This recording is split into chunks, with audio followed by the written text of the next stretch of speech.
Good evening, folks, and a hearty welcome to our drive-in theater. We have a wonderful evening's entertainment lined up for you, one that will provide several hours of pleasurable relaxation and diversion for you and your family. Did you fail to dress up for tonight's show? No tie, an old shirt and slacks, a house dress? Well, don't give it a thought. We're glad you came as you are. We just want you to enjoy yourselves. Don't forget to visit our refreshment center during the intermission or any time. You love the tasty array of snacks we have to offer. So will the youngsters. Everything is quality and so good. We hope you'll make this a weekly visit. Bring the family. Bring your friends. There are always wonderful new pictures to see, delightful snacks to nibble, a gay, pleasant evening for all. Oh, a word of caution. Don't drive over 10 miles an hour in the theater area for your safety's sake. And Mom or Pop, go with the kids when they leave the car. We hope you have a wonderful time. Come back soon. It's 4 minutes till showtime. Hey, fellas, don't fight over that hot dog. There's plenty for everyone. Big, plump, and juicy, wrapped in an oven-fresh bun. Add mustard, relish, ketchup, and go to work. Yes, the hot dogs at our refreshment center are the best you'll find anywhere. Everybody agrees on that.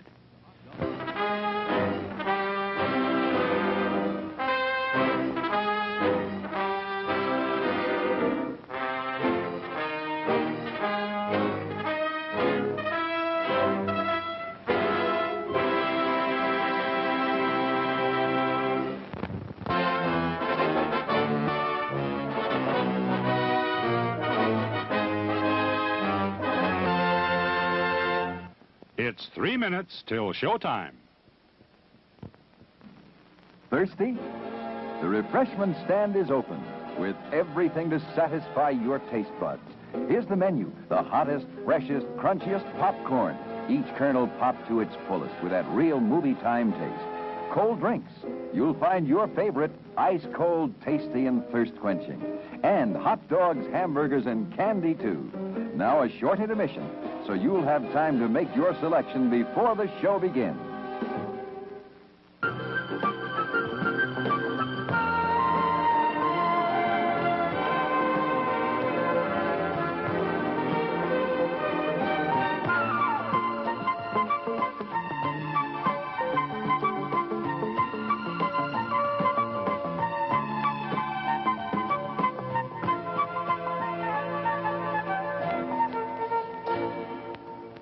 It's 2 minutes till showtime. Your attention, please. All new hotshot electric in-car heaters have been installed for your comfort and convenience. Just insert heater through car window and turn on the switch. When leaving, please turn switch off and replace on speaker post. Warning, high voltage.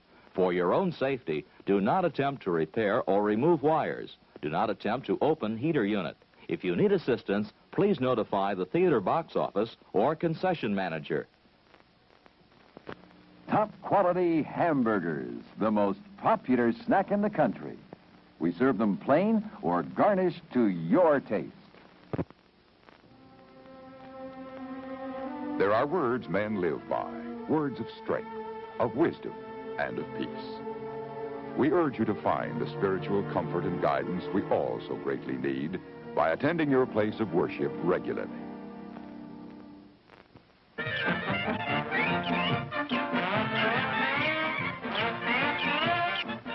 Just 1 minute to go.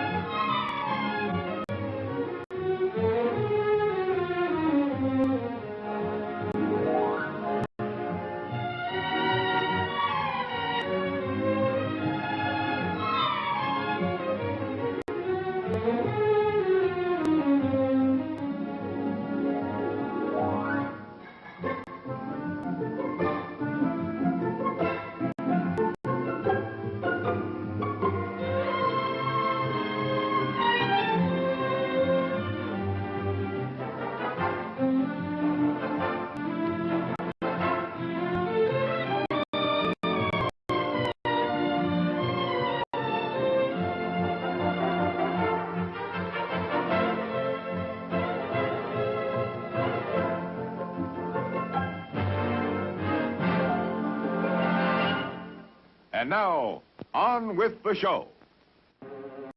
No, that's not big enough. No, that's not big enough either. That's more like it. We're delighted to have you with us, and we extend a cordial welcome to you. We've lined up the top stars of Hollywood and from all over the world to entertain you on our giant screen with the new, colorful motion pictures you've been hearing about and reading about. To add to your enjoyment, we're all wound up to bowl you over at intermission time with live wire service at our snack bar, where you'll find a tempting variety of favorite foods and beverages.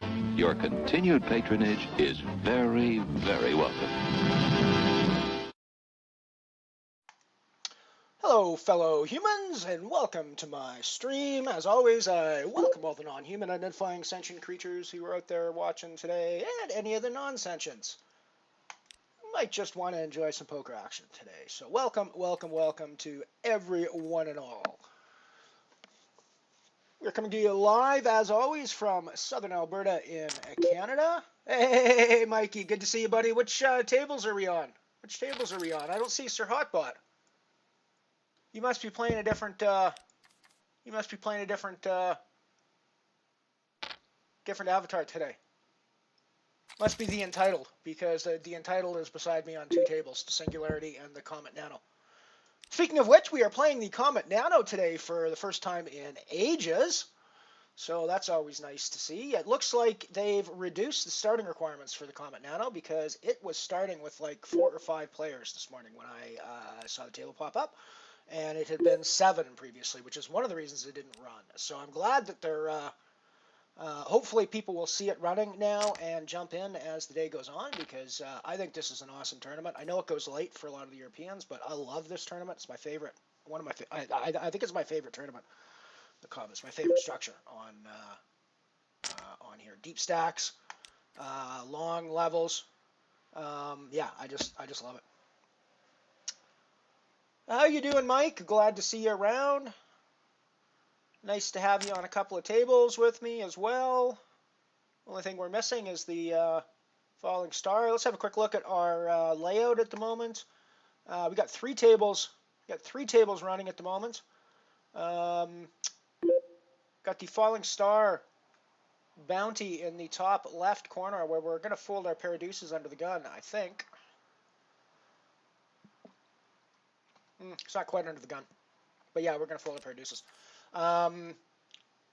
We also have the Comet Nano, 65-cent buy-in, €50 guarantee. Used to play that a ton. Hasn't been running a lot lately, so nice to see it run today. Very nice to be playing that tournament. One of our favorites. We've won it once. Would like to add another Comet Nano title to our resume. I've also got another 2-year Singularity running down at the bottom. We've got a brutal record in those up to date.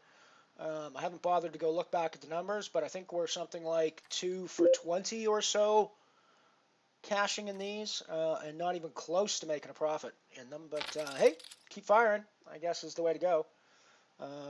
So yeah, so that's the way we'll go. We'll go back to closer a view of things.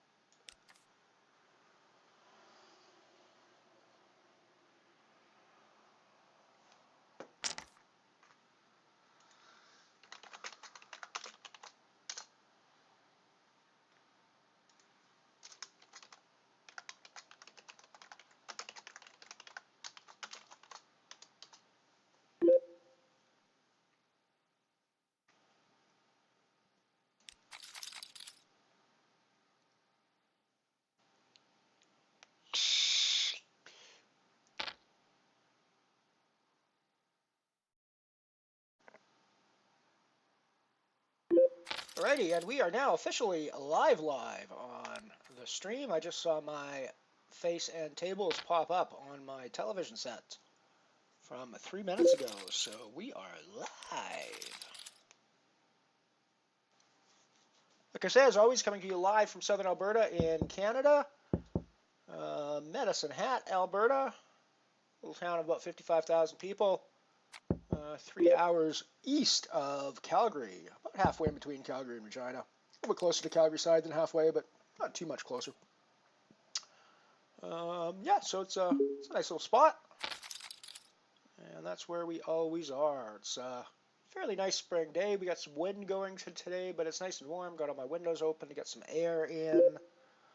So yeah, we're having fun. It's been a pretty good day so far. We've already taken one booty on the Falling Star when we raised jacks pre-flop. We got a 3-bet, which we called behind. No, sorry, that's not the way it went. Let's actually quickly go back and have a look at that, just so I'm not lying to you all. It was pretty early on in the tournament. Yeah, there we go. Right, so let's bring this up on. Aha, Sir Hotbot's you only trot him out for the special ones. I gotcha. That makes some good sense. Well, that makes some good sense.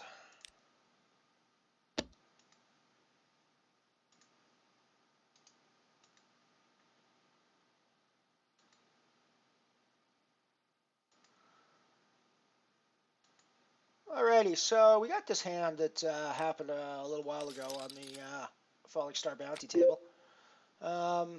We got a pair of jacks in the hijack spot. So when it comes around to us, there's a limp in front, so we put in a 4x raise when it comes around to us.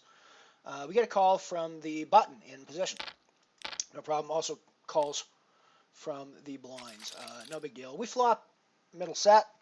Pretty happy with the situation. Obviously, there are obviously draws and stuff out there, but there's no flush draws.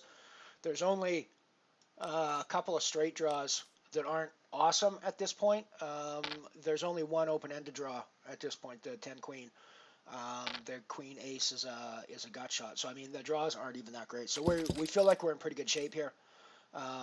Whoops. Yeah. Okay. So I was going back. So we come to the flop, and there's check, check. I put in a c-bet of half pot, which makes sense, and we get raised by Zorgan. It's a good chance that we're looking at a king X of some kind here is kind of what I'm thinking. Could even be something like a king jack or a king 6 that thinks he's got a ton of value at this point. Although I'm not really sure that those hands 3-bet here. I think they just call behind and let me keep firing money into the pot. So comes back around to us. We figure the best move at this point is to just go all in. He seems to be actively wanting to play his hand. He seems to have value in this hand, so I think he's going to want to put his money in on the flop. He's going to think that his, assuming that I'm right and he has a king, he's gonna want to put his money in and get his value in now. And sure enough, turns out that's what he does. And turns out he has a king with a backdoor club draw and sort of backdoor straight draws as well. So he hits two pairs on the river, and he actually could hit a king or a queen or two pairs on the turn. He actually could hit a king or a queen to beat me on this hand, but turns out 4 comes and we take it down. So it was a nice little booty that we picked up early on in the game. Just thought I'd run through that one for you guys. I'll let you have a look at it. It's the only really big hand we played so far today.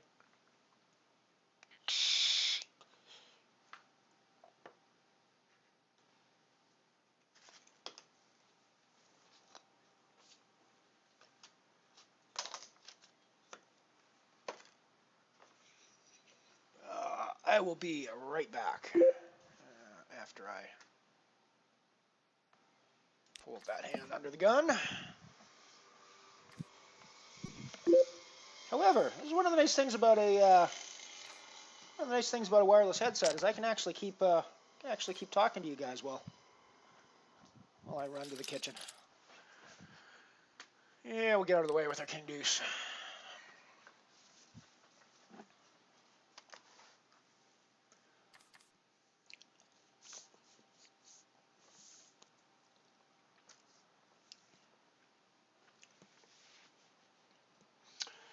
I'm pretty happy with this headset, actually. Been pretty impressed with the way it's worked. It's lasted me for several years. if you go back and look at that full tilt F-tops stream I posted from years ago, that I posted the replay of a couple of weeks back, you'll notice I'm using the same headset. So it's been around for a while, and I've been using it for quite a few years now, 4 or 5 years. Should probably get a new one at some point, but for the time being, I actually quite like this one. It works quite well. Battery does seem to be going a little bit light on us. I'm going to put in a 3-bet here. I think with our 7s. It's not a hand that plays great post-flop. There's a lot of overcards on the board when you got 7s most of the time. So at the end of the day, I prefer to take it down here. So we flopped the open ender down on the 2-euro singularity table.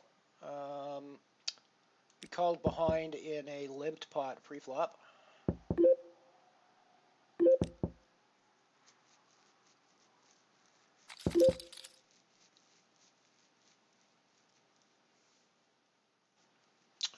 And we back into a flush draw as well. Interesting turn this hand has taken on the falling star table. I think I'm going to get out of the way with my 7s. Got probably not any good to a shove. Wow, and we were too. Although the 2, 3, 4, 5, 6 got there on us. Down on the singularity table, we end up hitting top pair. I'm actually going to put in a bit of a value bet here. It's pretty thin value, I think, but I think we get called by a 10 or an 8 sometimes.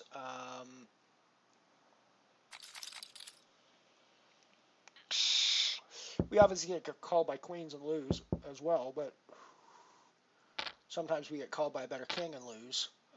But I think we also get value there sometimes from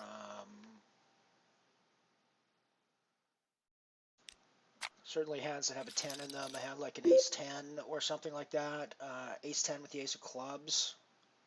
You know, those sorts of hands I think we're getting value from quite a lot there, so I don't think it was terrible. I think it was a terrible value bet.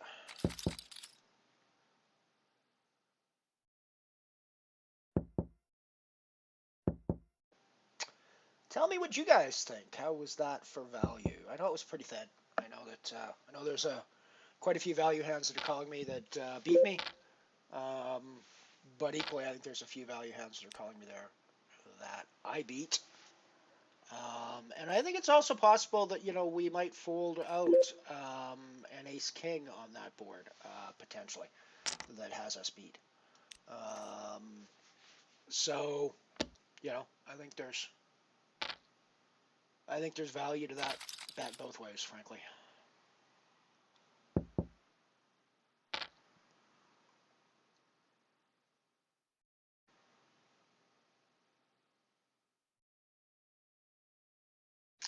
I've been just pounding on Tangeli lately. I basically haven't played another avatar in weeks, other than Tangeli.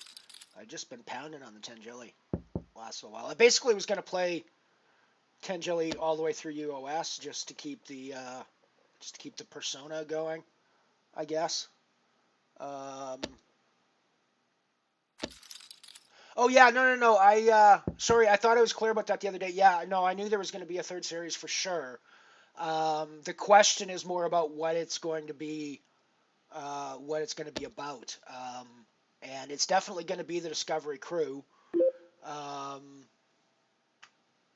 And like I say, I think it's going to be in the far future, like 29th century, living on that refuge planet that her mother set up, and living and working around that area while trying to maintain the timeline that they knew and came from. I think is the way season 3 is going to go, but we'll see. We'll see. But yeah, there's absolutely a season 3. So, I mean, next year, 2020 is going to be either the best year ever in Star Trek or the year that kills Star Trek. And I'm a little bit I have a little bit of trepidation about it both ways because, I mean, there's going to be like 4 or 5 Star Trek series, Star Trek branded series running next year.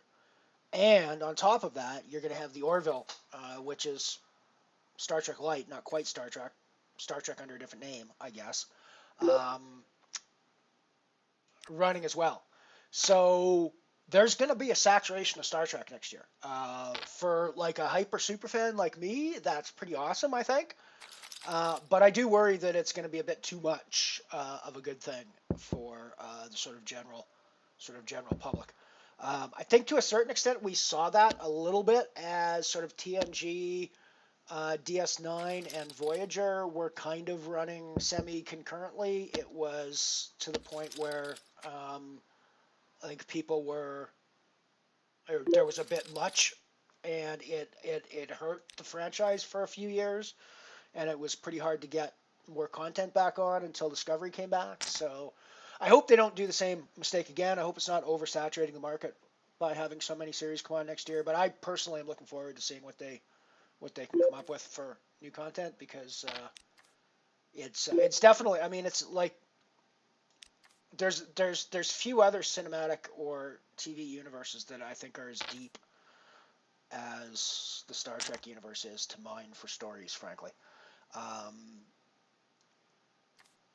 Even a story that's has as much breadth as Star Wars, there's like almost no depth in any of this kind of backstory of what they've done with Star Wars.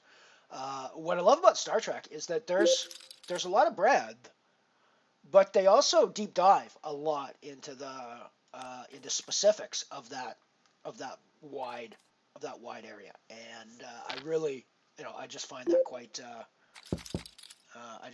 fascinating, and I think it makes for a very fascinating cinematic universe. So I think there's definitely room in the universe for a bunch of different series and shows and stuff happening at the same time. Just not sure that there's room for it in the public collective consciousness of 2020 humans. We'll see. I hope there is, and I hope it turns out well. Like I say, I'm definitely down for the whole thing. I'm down for as much Star Trek if you want to put on. If there was new Star Trek content 24/7, I would find a way to watch it.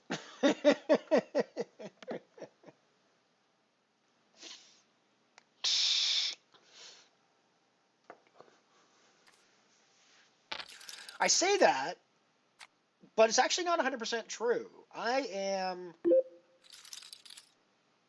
a deep lover of the Prime universe. I can take or leave the Kelvin stuff, frankly. I just don't think they've done it as well or with the same feeling, I guess, the same mood, the same ambiance as the Prime. And that's, at the end of the day, that's what's made Star Trek a success. It's less the stories than it is the ambiance of the universe that it's set in. And I think that's what the Kelvin movies get wrong, frankly. So I will actually, there's a couple of points I have to make. Nice hand in the singularity. A couple of points I have to make in connection with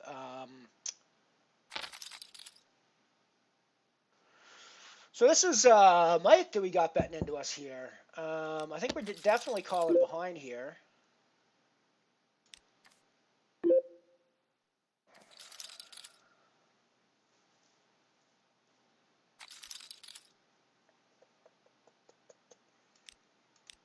I mean, if he's just got the straight, he's just got the straight. Gross. Gross for you, Mike. Good hand.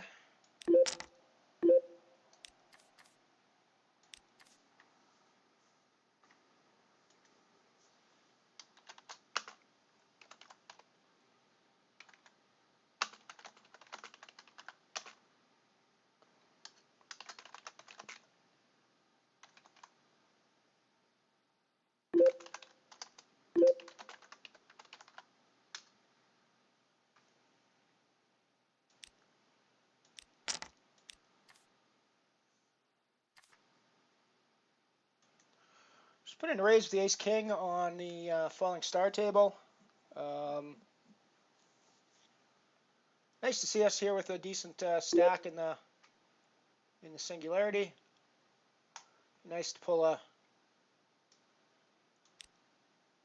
So we could check that, but I think I'm going to put in a c-bet. Not the best board in the world for me to c-bet, frankly, but I think I'll check.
Made the call in the big blind with ace 10 here.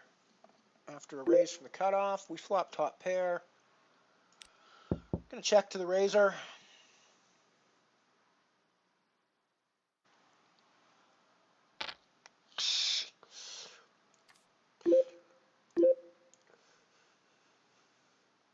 So GG donks.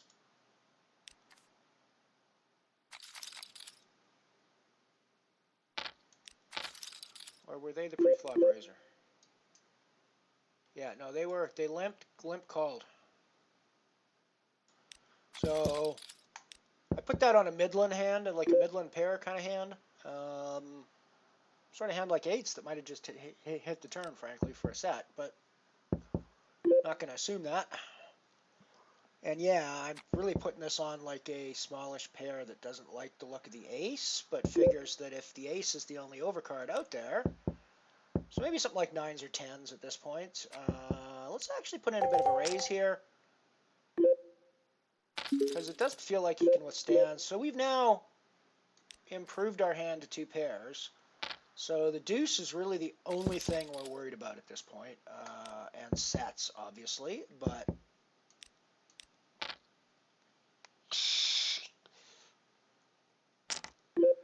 I guess there's diamonds out there as well that we have to be concerned about.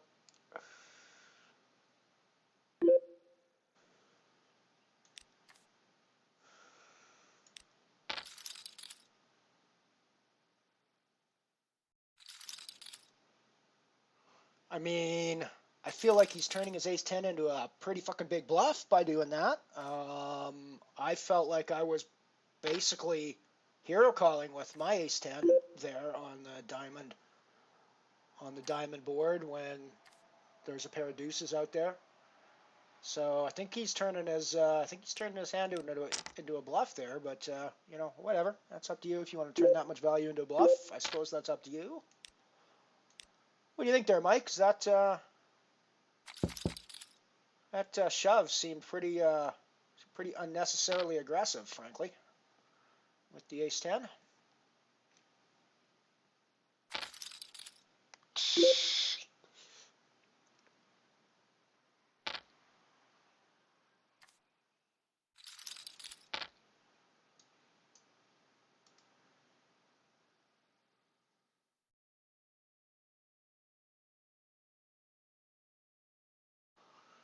What's that, Mike?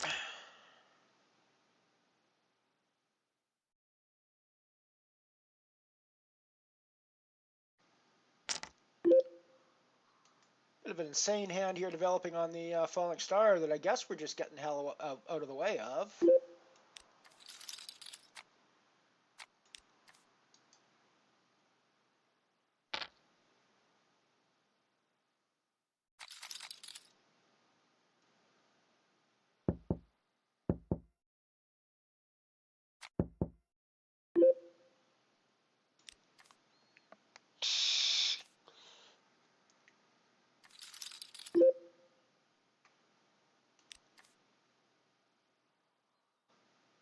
Although time is a pretty baffling concept, frankly.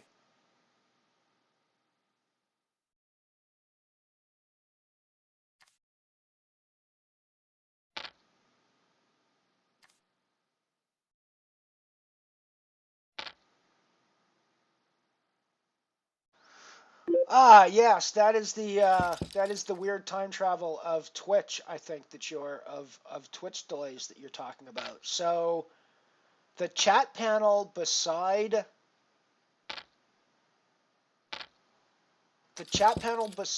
my Twitch stream window is in real time. I.e., if I type you something now, it will show up at exactly the moment I type it. Whereas as I'm typing this now,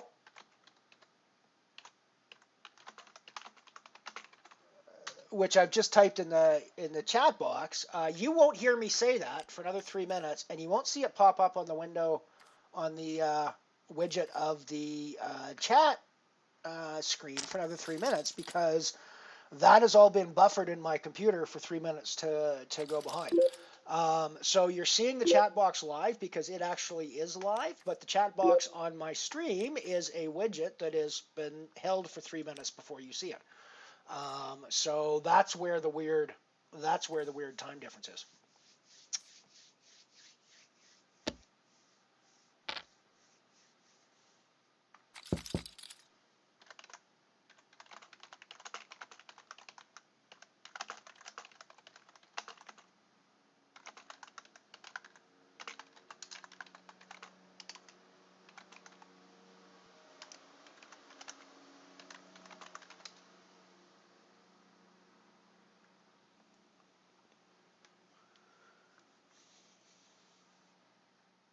Yeah, it totally does my head in.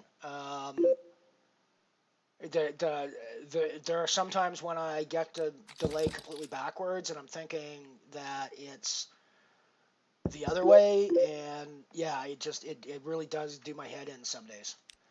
I'm gonna put in arrays with our flopped trips here.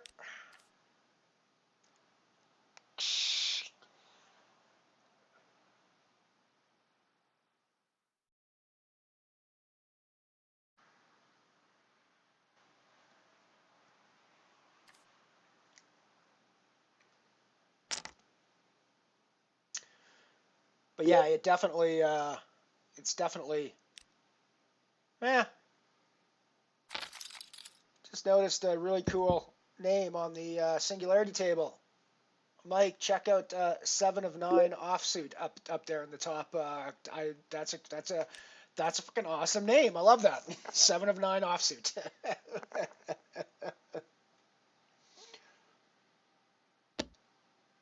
Yeah, I'm playing in real time. So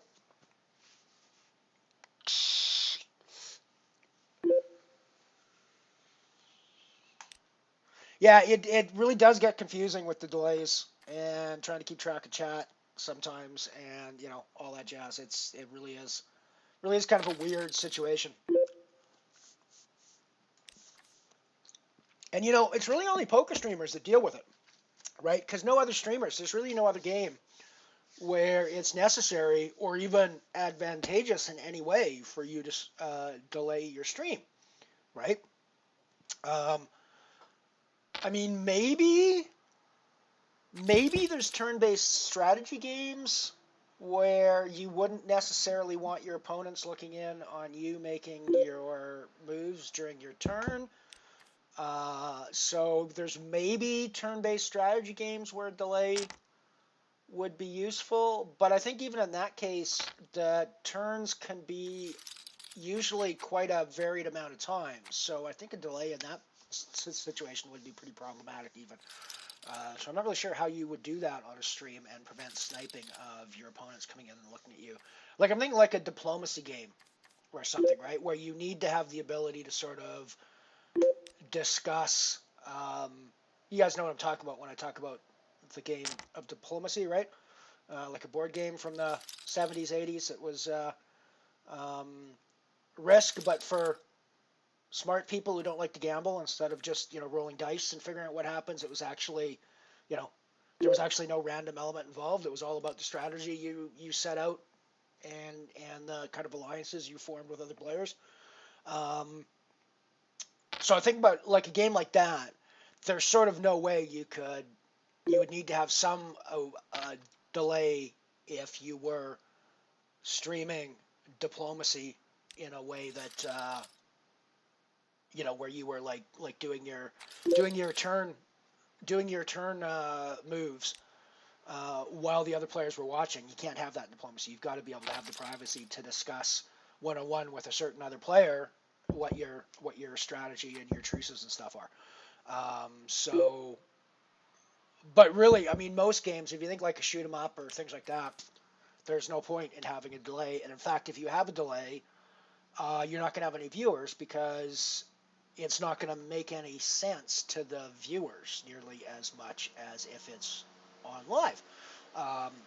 And even against your opponents, if I'm playing a game of Quake Arena, yeah, I'm showing my age when I talk about first-person shooters and I talk about Quake Arena. But, if I'm playing a game of Quake Arena, it doesn't really matter if my opponent is watching my screen in real time, right? He's not getting any advantage really from the minimal advantage he gets from knowing exactly where I am at any given time is just sort of wiped over by the rest of the game. So there's just no advantage to stream sniping really. So there's no reason to delay,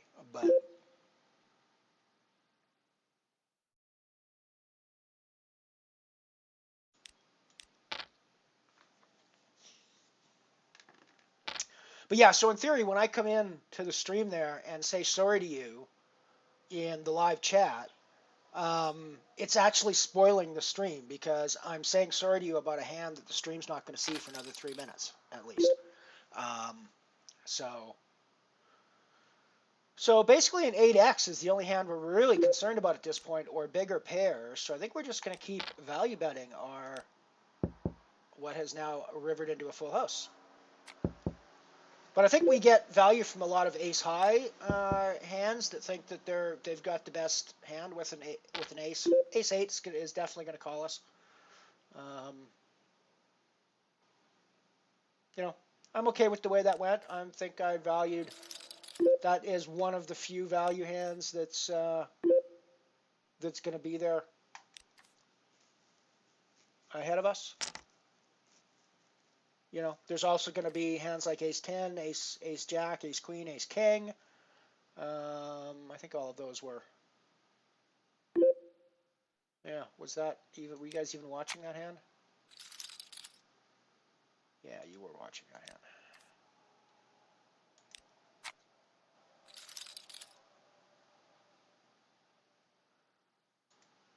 Or were you? No, I don't think you were, actually.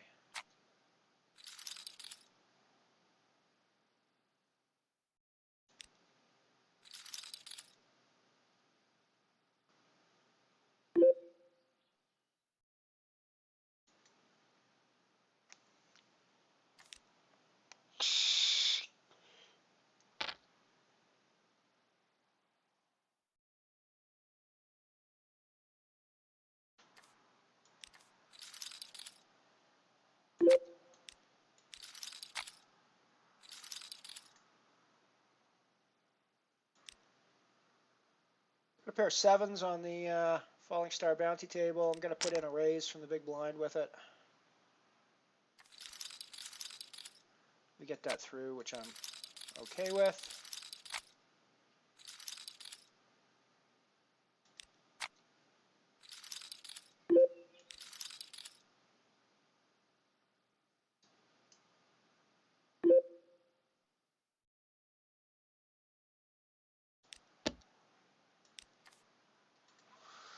Yeah, you guys weren't watching the hand I was talking about. It was a pair of sevens on the Comet Nano table.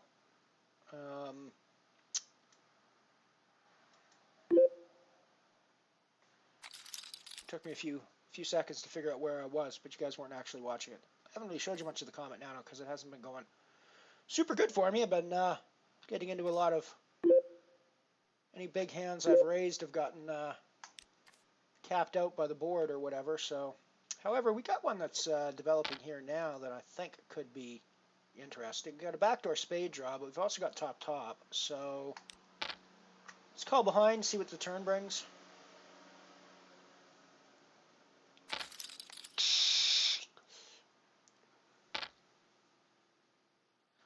Any non-club spade turn I'm pretty happy with, and I think I'm pretty happy to keep going here. Ugh, ace 3 just got there.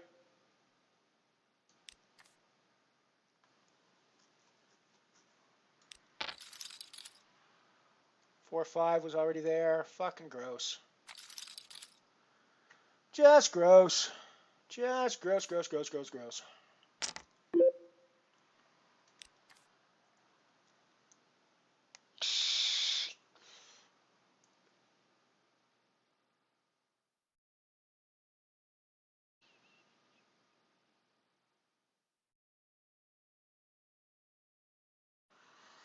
Pair of kings on falling star.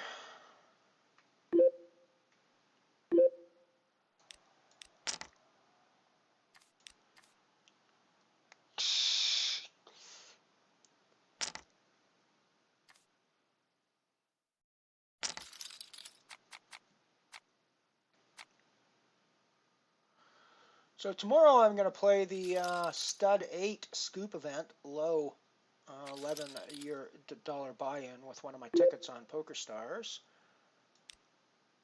And if I happen to make it through the day, that's what we'll be playing a lot of, seeing a lot of on the stream on Friday, I'm pretty sure. Ugh. Just, oh, so gross.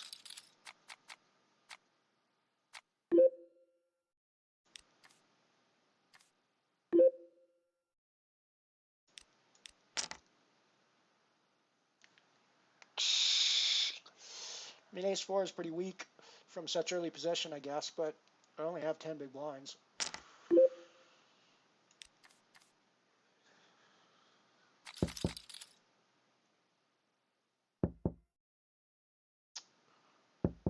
I mean, that's just, guy fucking limps with 6-9 suited and then calls a 4x.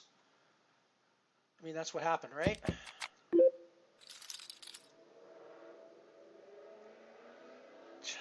And for fuck's sakes, and then I just get crushed with ace 4 into aces. I mean, you know, honestly, it's really frustrating to have hands go down that way because, yeah, I mean, he limps, I 4x it, and the fucking dude just calls out of position with a fucking 6-9, and then just gets there because he's got fucking clubs, and that's what comes on the board. You know, honestly, I mean, tell me what I'm supposed to do about shit like that, right? How am I supposed to combat that?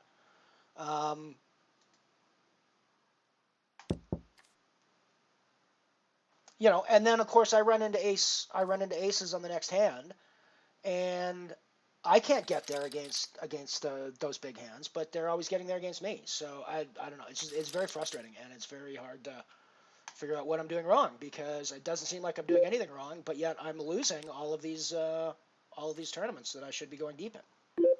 So it's very frustrating.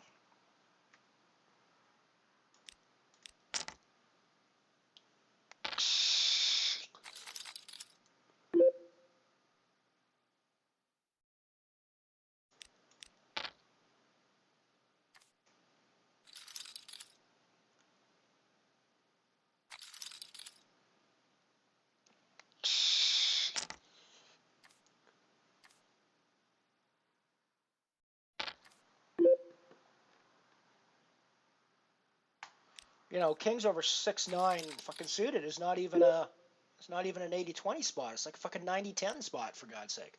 Can't even win my fucking 90-10 spots.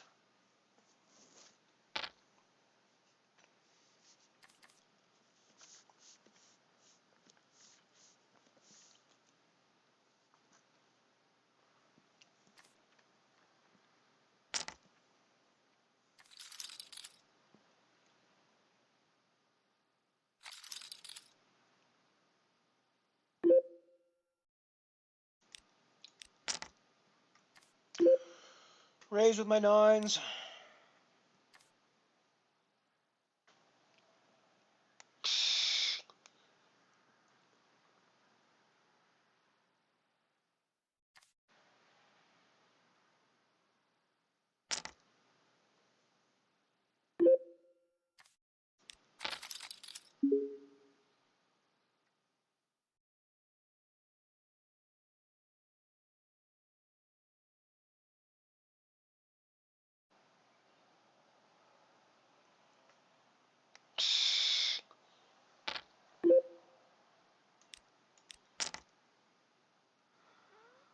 I plan to raise on that all the time.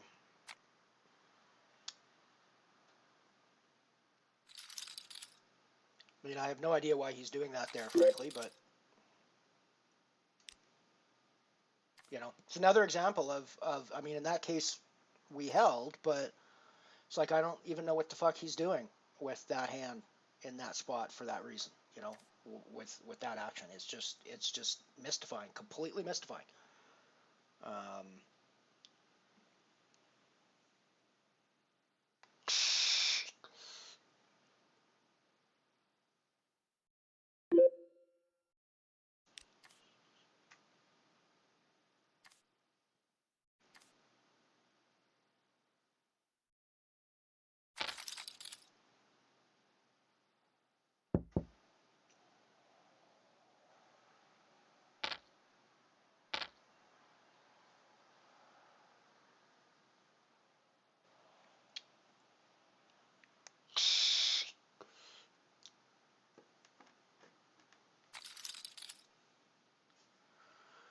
Just feels like no matter what I do in those, it's gonna be gonna get cooler, you know.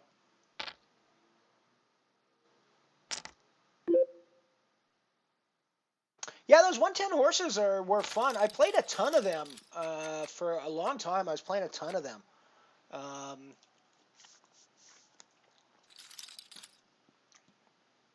Yeah, maybe I'll jump into that. Maybe I'll jump into that too. Let's kick stars off.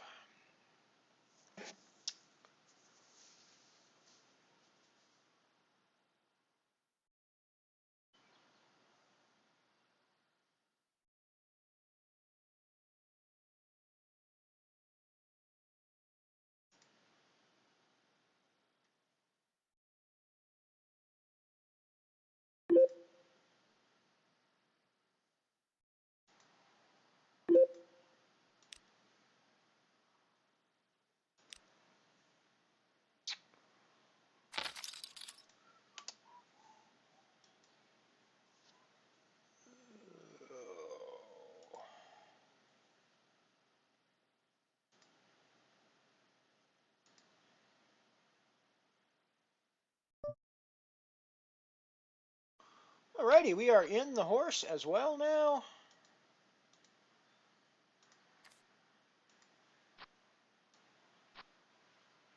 Let me get that up on screen for you.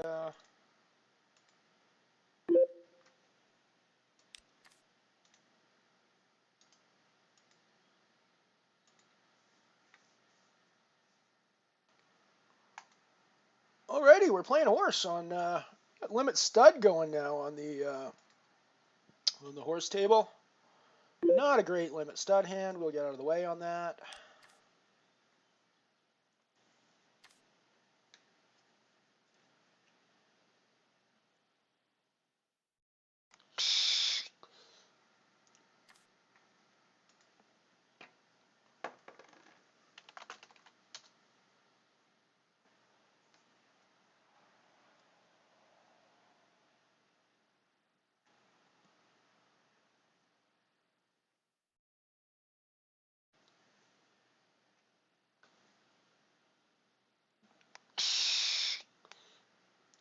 Oh, let me get that title right.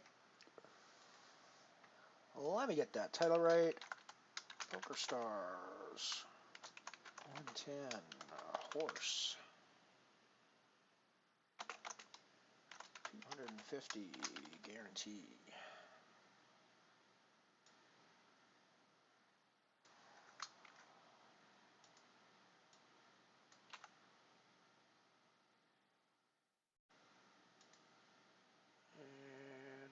busted out of the Falling Star, so we're not in that one anymore.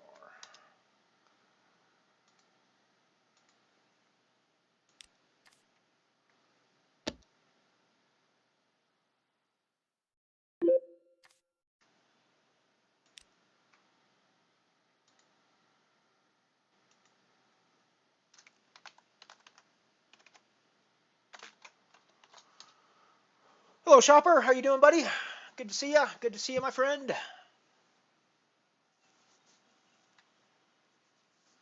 Ooh, deuce 3-6 for stud high-low. I think we're going to get involved with that. Just call behind. Young Mike's put in a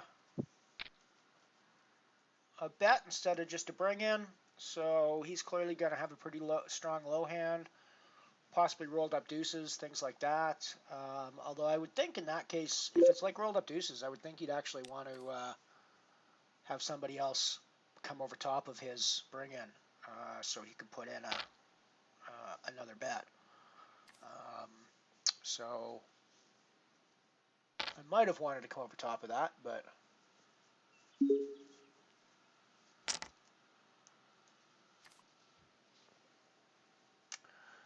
yep, true enough. And I have not been playing nearly enough mixed games lately, so thank you for the reminder. This 110's one I used to play a lot. I actually got a pretty good record in the 110 format, and we got an awesome low draw here, so we're definitely not going anywhere. The question is whether we just call behind or raise, but I think we're just going to call behind. We have got the nut low at this point. There is nobody else. It's possible that Sam is drawing to a better low, but he's the only one, and he's only drawing, at best, he's drawing to a better low than we have. So we're definitely putting money into the pot on this card. Like, as much money as we can put into the pot, we're putting into the pot on this card, especially multi-handed, because we're going to take the low end of this pot 97% of the time at this point, I would say. So we definitely want to be involved. And now we're in serious scoop territory at this point as well. So we're going to keep putting money in because we definitely want to keep splitting these guys. And yeah, we're in scoop territory now. We're in 100% in scoop territory. So we're gonna take both ends of this pot a lot of the time. So we take 3/4 anyways, which is always nice. And we've got a break kicking off. So I am gonna kick you guys off into some commercials here really quick, and I'm gonna take my break. So we'll be right back after these short messages. Get on the Kellogg's Old Bran wagon with the best bran in the land. The cereal that tastes grand, the cereal that's all bran, a breakfast treat that can't be beat. Be a regular guy and climb aboard the All Bran wagon. Eat Kellogg's All Bran. Here is how a couple of folks started out with All Bran. Time was, their breakfasts were gloomy. They just didn't feel right, and they didn't know a delicious cereal could help their sad plight. So they tried this and that, but irregularity kept coming back all the same. For as often the case, lack of bulk in their diet was actually to blame.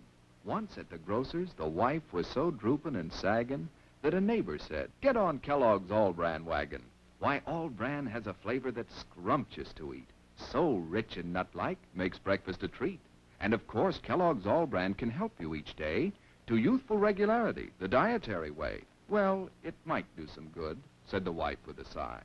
"Guess I'll get some All Bran and give it a try." Soon, breakfasts at her house were happy and bright, for delicious Kellogg's All Bran set their day off right. Yes, All Bran supplies all the bulk in your diet, you see, that you may need for youthful regularity. And no half-brand cereal possibly can provide this help as surely as Kellogg's All Bran. A delicious, non-habit-forming aid to your diet. You're sure to like All Bran. Just buy it and try it. Get on the Kellogg's All Bran wagon with the best bran in the land.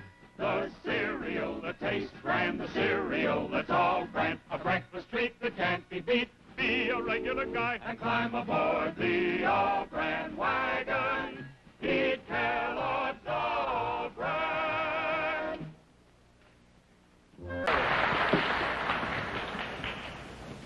Just look at this beautiful cake pedestal.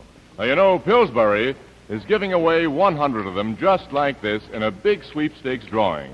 100 genuine silver-plated pedestals with clean, modern lines, etched in silver, and with a handsome silver design on the base. Now, wouldn't you like to have one of them? You see, it's a beautiful new way to serve your Pillsbury cakes. And there's nothing to buy to get in on the drawing. You just send your name and address on a postcard to Pillsbury. And everyone who sends in a postcard gets this free recipe folder from Pillsbury. 11 wonderful ideas for exciting new kinds of desserts. And you make them with Pillsbury caramel, spice, and orange cake mixes, which are now selling at extremely new low prices. Now, using Pillsbury orange cake mix, for instance, the folder tells you how to make a delicious orange blossom dessert. And you know, it tastes just like it was made with ripe, juicy, fresh oranges. And that's because Pillsbury orange cake mix has crystals made from real oranges right in the mix. Now, to get this free recipe folder and also have a chance to win one of the beautiful new cake pedestals, you just put your name and address on a postcard and send it to Pillsbury, Box 678, Minneapolis, Minnesota. Now, all the cards must be received before midnight, September the 14th. And the names of the 100 cake pedestal winners will be drawn on Saturday, September 22nd. So hurry, Send your postcard to Pillsbury, Box 678, Minneapolis, Minnesota. I'll tell you a story you'll never forget. A story about you and your cigarette. Enjoy smoother smoking, choose wisely, choose well. Smoke longer and finer and milder pell-mell. Pell-mell, pell-mell, pell-mell, pell-mell. Smoke longer and finer and milder pell-mell. Reward yourself with the pleasure of smooth smoking. Pell-Mell's greater length travels the smoke further. Fine tobacco is its own best filter. And Pell-Mell tobaccos are the finest quality money can buy.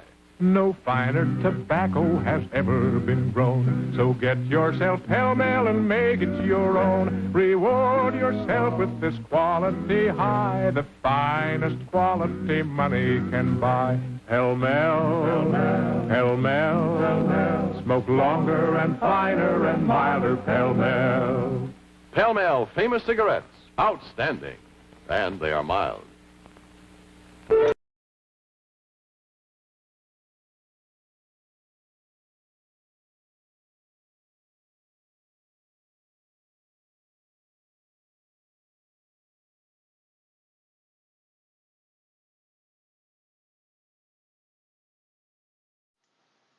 Alrighty, we are back. Just kicked off the Abyss Nano as well. Weirdly enough, no black hole nano around today. Didn't see it in the lobby before we started, so I don't know why, but there's no black hole nano today. We are in the Abyss Nano with a pair of bases as our first hand, so not a terrible place to start, frankly.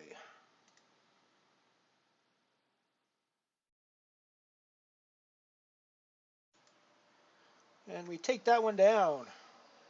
Yeah, all brown is exactly the same coming out as it is going in.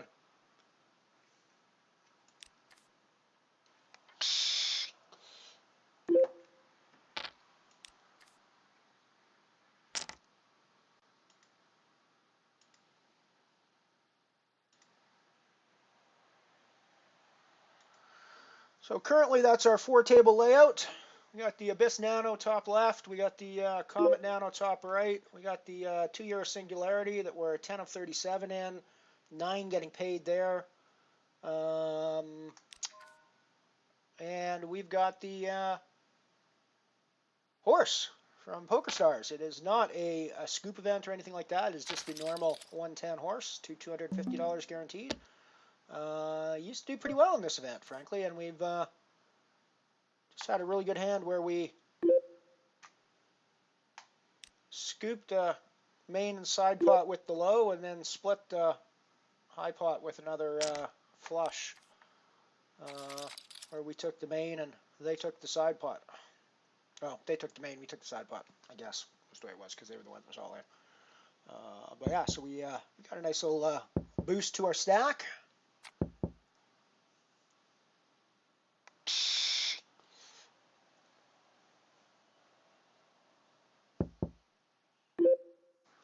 It was in a stud high-low hand, which It's currently still what we're playing, stud high-low. You could play the deuce 4 as a speculative low hand, but you really have to go low card to keep you in the hand, and it really is very speculative. So you're putting, if people are betting, you're putting money in a spot where you're not always going to be able to recoup it at the end of the day. So it's a pretty questionable hand when you got a king or when you got a queen hanging off the end there. The deuce 4 is never terrible. We're terrible in the low end though.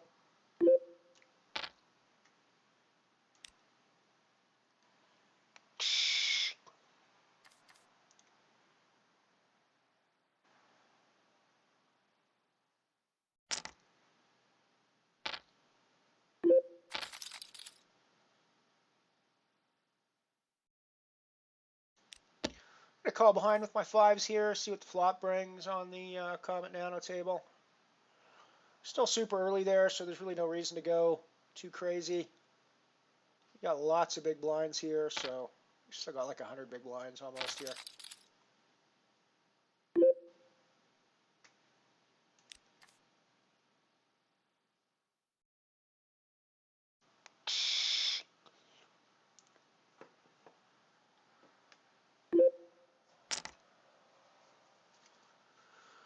I mean, I think the donk lead is going to be,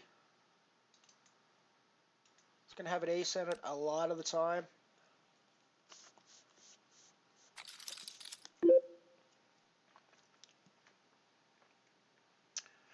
And when it doesn't have an ace in it, it has an 8 in it, sort of most of the rest of the time. So I think we need to get out of the way there a lot of the time. Put in a raise with my ace 7 from the cutoff in Singularity. I've been sort of thinking and analyzing my play a little bit in the Singularities, and I think one of the things that's happening is I'm playing a little bit money scared in those bigger games, and I'm not as willing to put in the bets and put in the raises. I think I'm calling again more often rather than raising. You know, instead of 3-betting a guy, I'll just call behind and see what the flop brings. So I think that's one of my problems. Of course, that also means it's a higher variance style of play that I have to get into, which is also going to mean that you're potentially hurting yourself even more. Oh, wow, we've got, there we go, my camera went stabilized again finally. Right, I'm actually going to, I'll be right back. Yeah, let's get rid of that hand first, and then I'll be right back.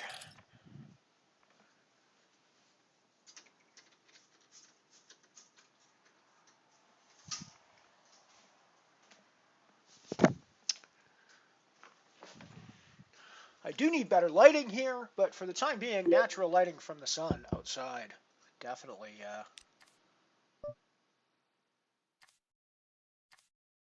helps. Limit hold'em, 5-4 offsuit. We're going to get out of the way with that. I'm going to leave it on the 4-table display for a while. I don't know how terrible it is for you guys to see, but it does look like on the PokerStars table, my labels seem to block out some of the hands sometimes, so that might be a bit of an issue in these games, but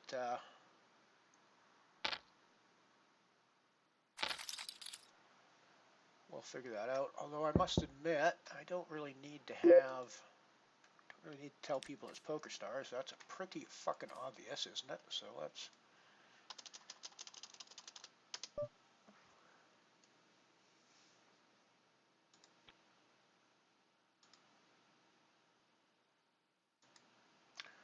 Let's do that.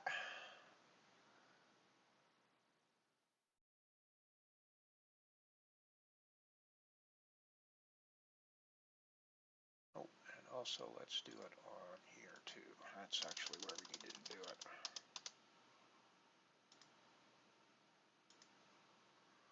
Cool. Alrighty, so let's add in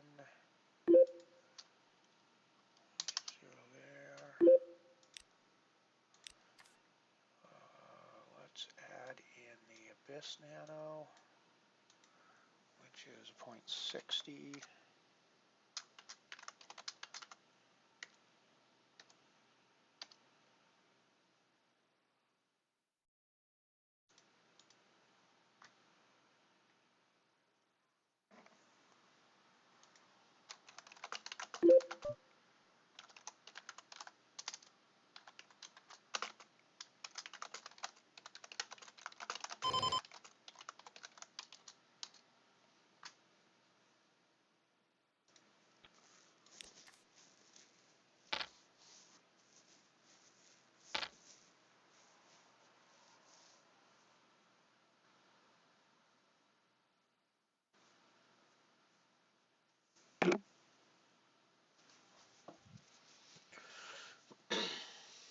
Ace Queen and limit hold'em down on the horse table.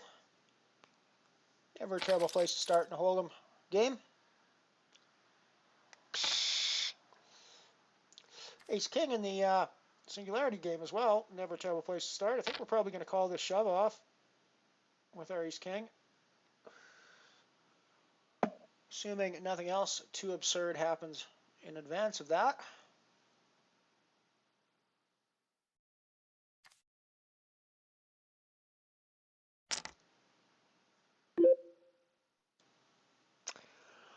So, I mean, I think we're going to spend a few minutes thinking about it. We're probably going to be racing against a pair of some sort, but we could be up against other aces too. So I think we're always calling this off in this spot.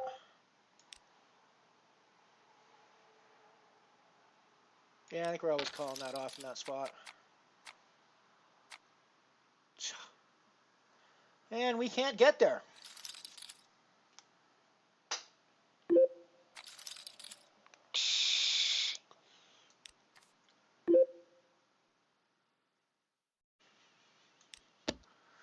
I call behind with my ace-10 suited on the in position here on the comet table, and we're going to call this raise as well.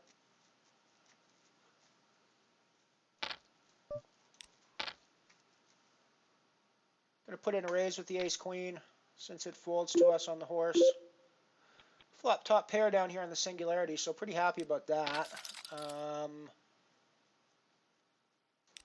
We're going to check to the better. We've now got two pairs, so we're going to be putting money into this pot.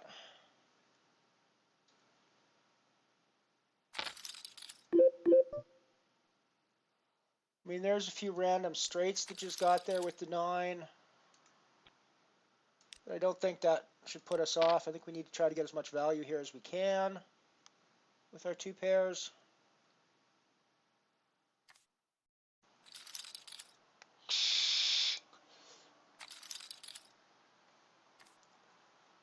So I think in previous matches and hands like that, I would have checked and then folded to, well, maybe not when I'm that strong. But there's lots of times, like on that flop, there's lots of times where I would not have necessarily been thrilled to action to my 10. But I do feel like I need to be more, I need to play these exactly the same sort of way that I would play a 20 cent or a 60 cent or a 50 cent nano game. In the sense that if I feel like I've got the best hand, I need to put the money in the middle, and I don't need to. I shouldn't be scared about the fact that it's a big €2, quote unquote, big €2 game, big for my bankroll. That I'm just sort of throwing my chips away in, quote unquote, throwing my chips away in. Ace, king, 9. We obviously don't have a very good low. Well, we don't have a low hand at all in this scenario, but we've got nut suits in the spades. And we got the aces to go with us. So once we see the flop, and if we get a decent high flop, so we're obviously happy with that flop. I've got the spade draw to go with us. There is low draws, so we might be splitting this pot with a low, but we're not unhappy at all. The paired 7 does not necessarily do great things for us. We're just going to check for pot control here. Yeah, our aces are not as strong as they were pre-flop for sure. But splitting the pot is a decent result for us there.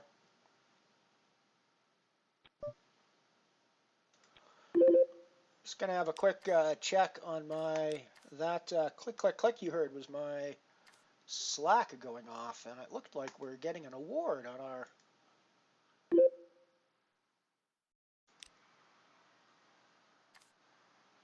Yeah, we're not quote-unquote getting an award yet. We're finalists for the best social media agency at Hashtag Awards this year. Western Canada's largest social media conference, Social West. Nice.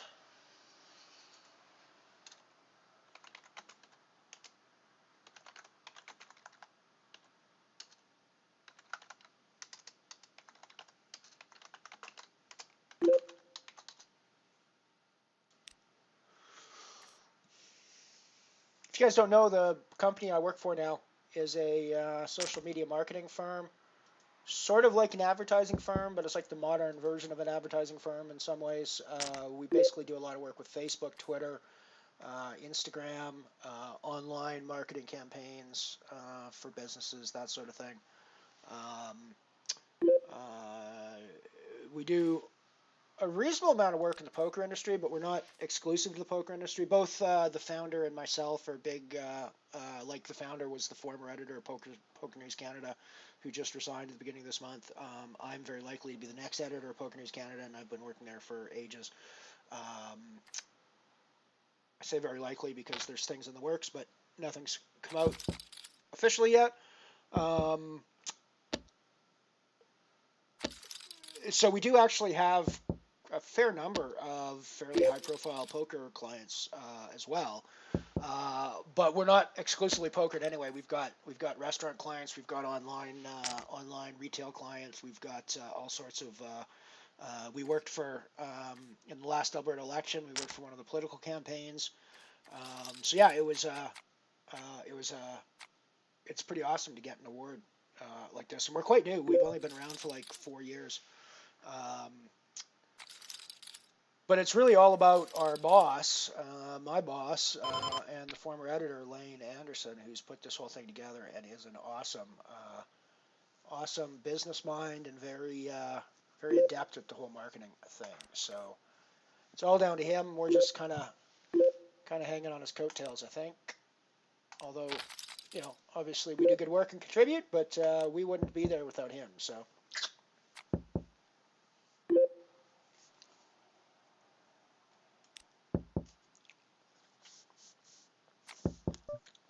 we flopped the nut low, and we've got a straight draw to the 9 as well here. We're pretty happy with our situation. We're going to put money in the middle. We're betting on our nut low here because we've basically got low locked up. Well, not anymore. Deuce 3. Just Deuce 3. Yeah, Deuce 3 is a 5-7. So we don't quite have low locked up anymore, but we're still pretty strong for low. And we do have a big pair now.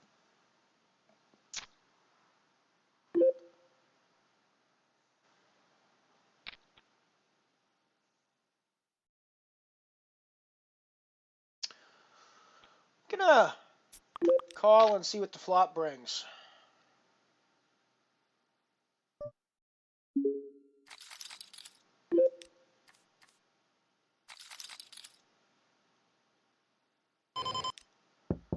Obviously would have liked to have seen spades instead of clubs, but I think we're probably getting out of the way with our bottom pair here. We don't have enough chips to really keep going.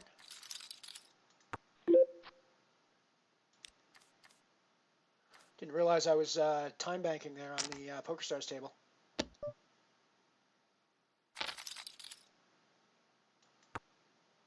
So once again we have the nut low draw. Not too much else going for us at this point. And we frankly don't want to hit a set, because if we hit a set, it really craps out our low draw and is not, the deuces full of 8s is a strong hand, but it's not the nuts by any stretch of the imagination. So I don't think we can go anywhere. I mean, eights full of deuces is sort of never going to win an Omaha pot for high hand. But again, with our nut low draw, we're not going anywhere. And we brick out our nut low draw. The flush doesn't really matter to us because we do have eights full of deuces, but that's really a bluff catcher at this point. And eights full of threes, holy shit. That was funny.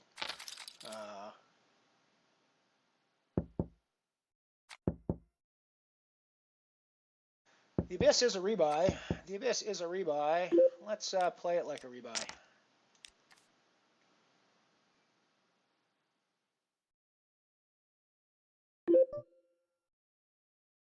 Alrighty, so Margaret and I split the ace queens. Definitely involved with this 7-5-3 in a Raz pot. Got to be careful at the 4 and 3. They can both be in much better shape than us, and definitely at this stage they could be in much better shape than us. But I think we have to see one more street at the very least.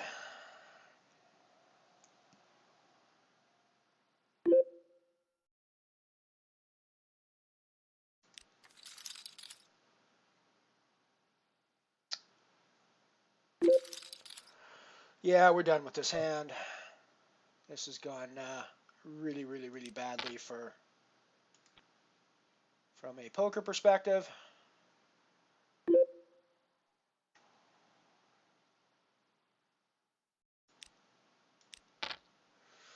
We've got the up and down straight draw. I don't think we'll continue to bloat the pot with another semi-bluff. I think we'll just check behind and see what it brings. Putting in a bet with my king-queen on the singularity table. We'll just check behind here. And he hits the 5.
6, 7, 10 is never going to be a playable hand in a Raz context.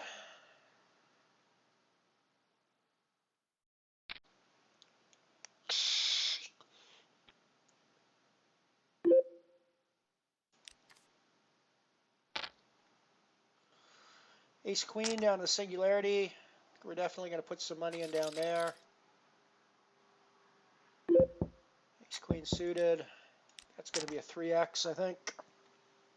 We could even shove that given our stack size, but I like the 3x still a little bit better at this point. I think we probably call off a shove with these stacks.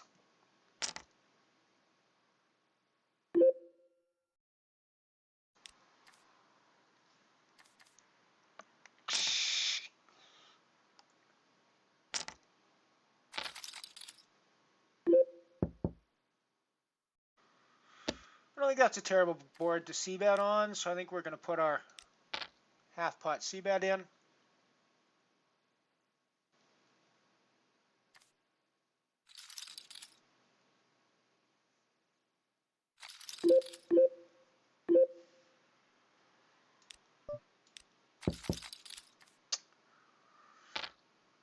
Yeah, we're still playing Raz, so 10-4-9 is going to be a non-starter. Flop the open-ended draw here on the Abyss table. Of course, we're probably not going to call off a shove. Not with the low end of it anyways.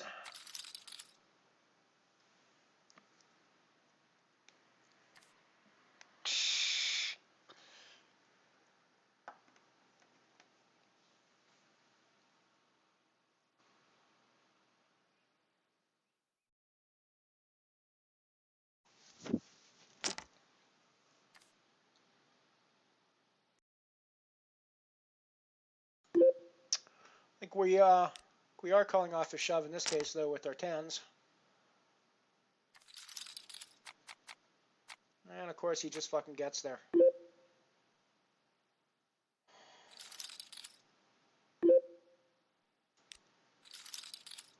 Is that the wrong call? With 10s there? Am I too weak with 10s to be calling off a guy that's shoving all the time?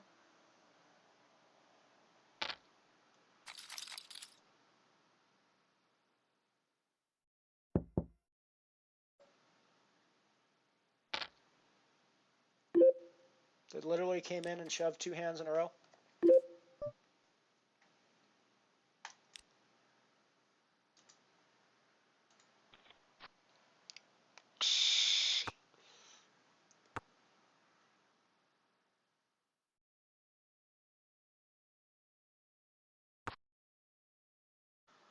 Still a little curious what happened to the Black Hole Nano today. It seems to have disappeared from the schedule. I couldn't even find it to reg into. It wasn't like it didn't run because there wasn't enough people in it. I looked early and there wasn't there. There was no Nano tournament listed for Black Hole under the name Black Hole today.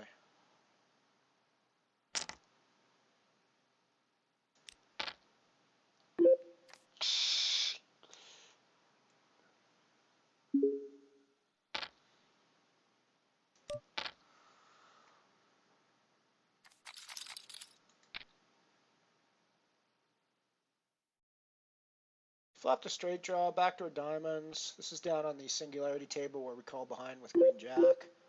Offsuit.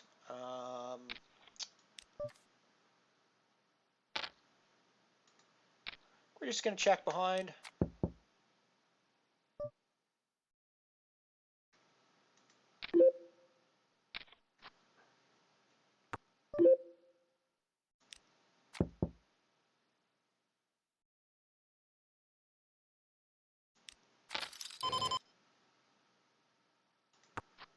Check behind there as well.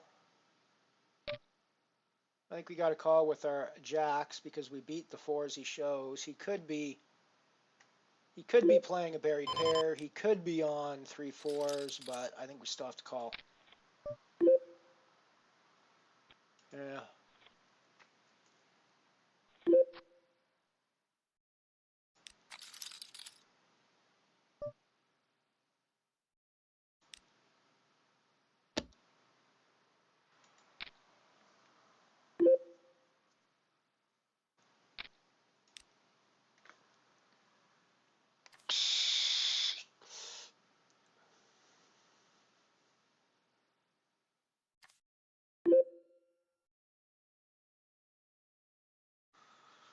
I mean, no matter how that hand went down,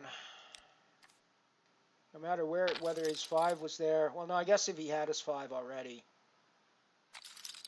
I guess no matter what, he's on draws as well. So I guess there's a reason he's in the hand, but pretty bizarre way that one played out.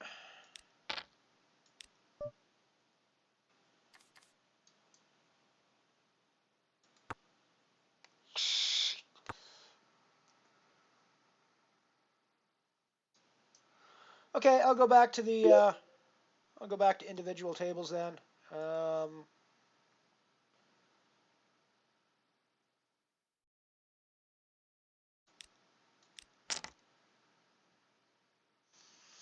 Might be a little over aggressive with the 9s here, but yeah,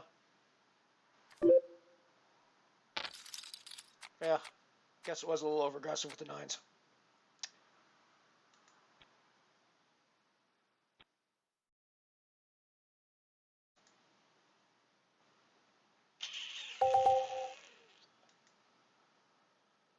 Oh,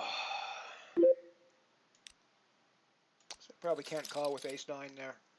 He's He's shoving with any two a lot, though, I think, given our relative stack sizes in that spot.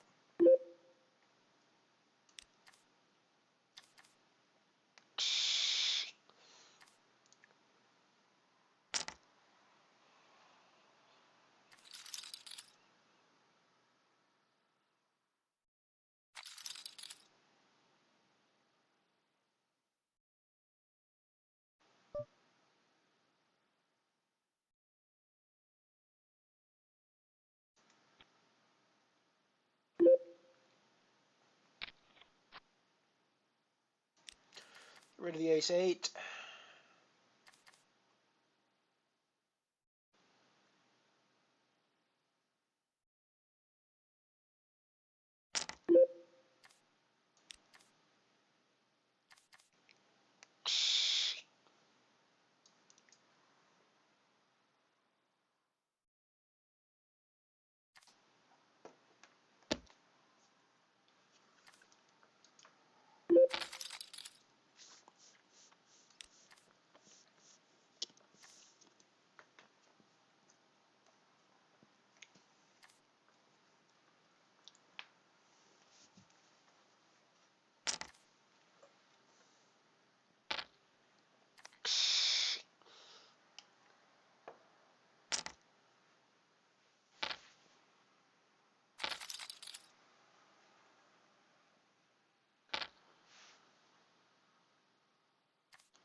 We're check raising this.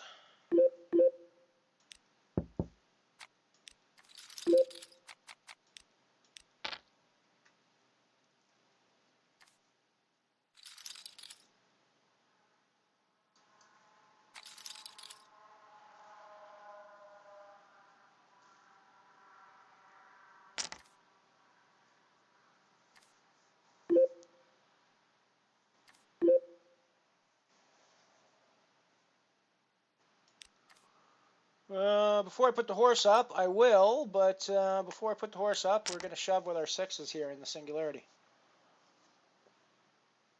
And 7 big blinds.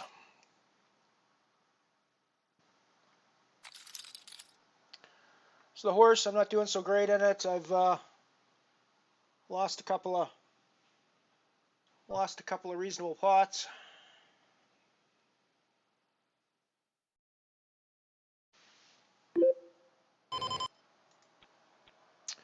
I need to find a hand to play soon.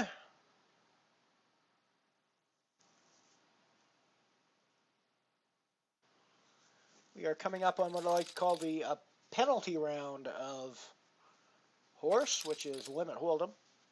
It's the round nobody likes to play.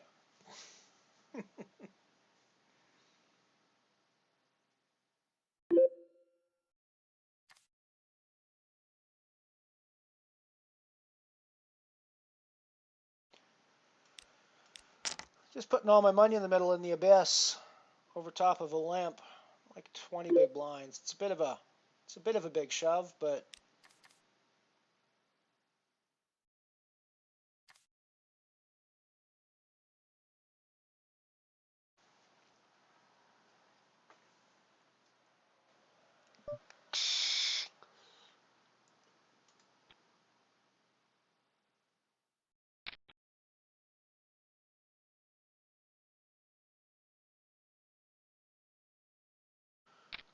we have to split it with the fucking ace deuce of all things.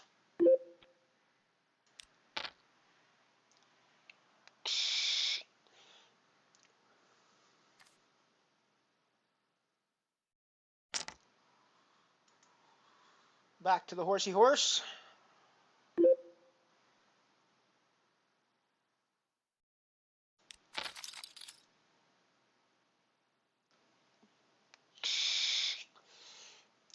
Top pair, top kicker, and a gut shot draw. We're putting our money in the middle.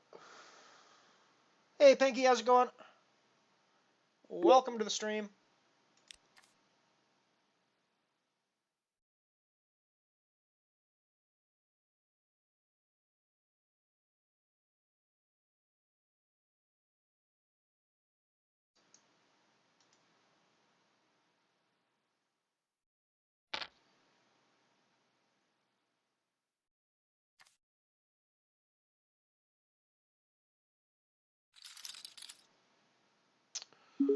Alrighty, I'm going to fire one more bullet into the abyss.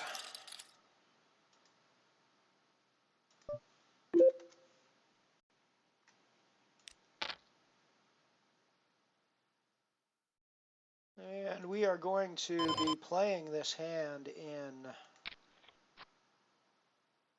stud high-low.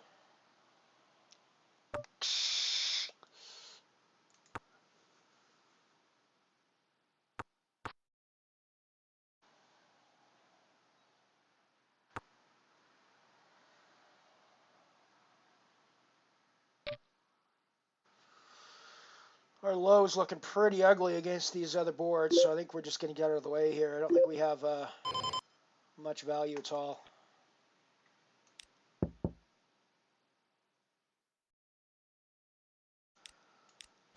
We are all in on the singularity table. Bit of a Hail Mary, but I don't really think. I mean, I suppose I could fold deuces, but there's really no way to play it other than the shove here, I think. So, you betcha, Pinky. We got some horse going.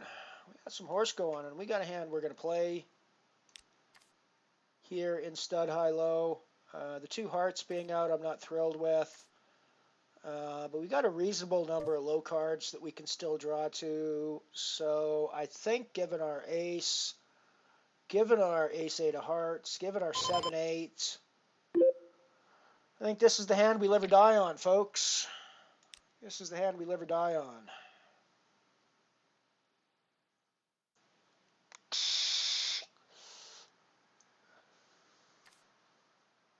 Might not be horse for long, Pinky.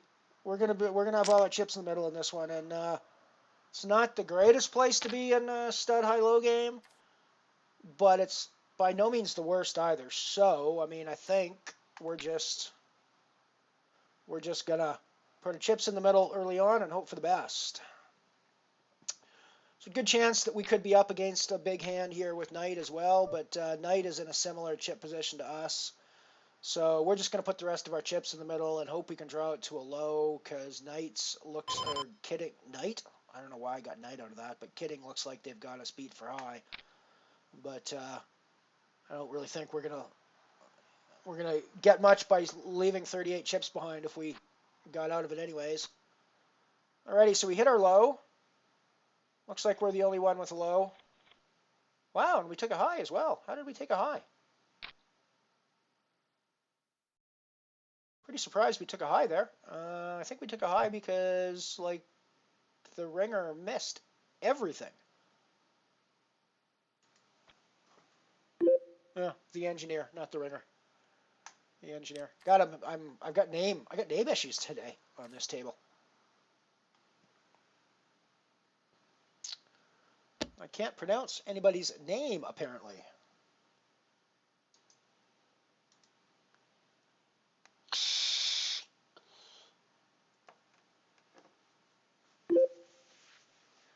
With any luck, on Friday you'll see day 2 of a scoop event. I'm going to play the stud 8 scoop event tomorrow.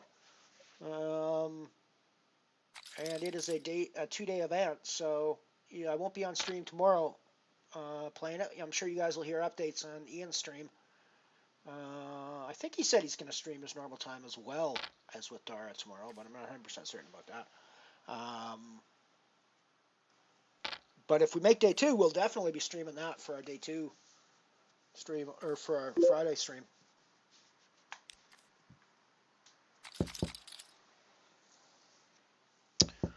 That's the Scoop Low event tomorrow. It's an $11 buy-in. I've got a couple of $11 tickets on PokerStars that I want to make use of during this Scoop event.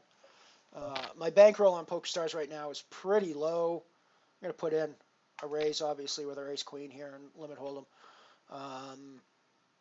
It's pretty low intentionally. I just don't play over there very much anymore, so I don't keep much money. I've got like $20 or $18 or something like that on there. So at the moment, all I can afford to play if I don't have tickets is pretty low buy-in events. Frankly, a 110 is outside the bankroll range if I'm, doing proper bankroll management with $18. But I also feel like I've got an edge in horse still, so I'm pretty happy to put money in. I think Bob Foreman likes to play against me. He's been against me a couple of times, but I guess he's decided that he didn't want to in that case. Cool.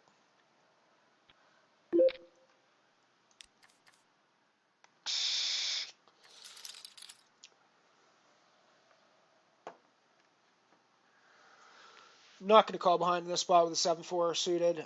One of the things that you can't ignore it completely, but one of the things you have to ignore a little bit is pot odds in limit hold, and especially limit hold'em, because you're going to find that there's lots of spots where you're getting absurd odds to make calls that you frankly shouldn't make because you're never going to be ahead. You're never going to come out, or very rarely you're going to come out of the pot ahead.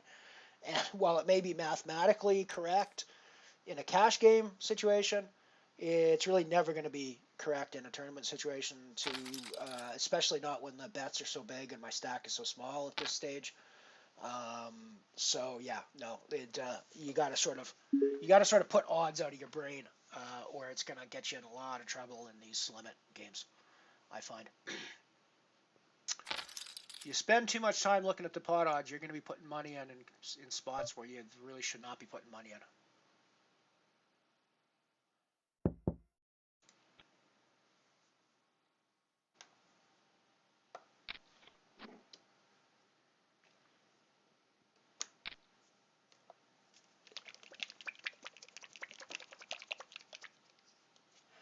I just like to do that so it's on camera, because if I do that too low, it really looks like I might be doing something else while we're on stream. So I always like to make sure you guys see exactly what I'm doing when I do that, which is shaking my bottle of e-juice.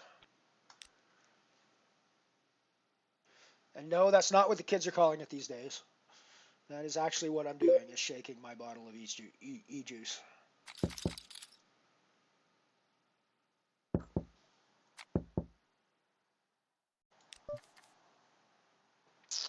Yeah, no 6-7.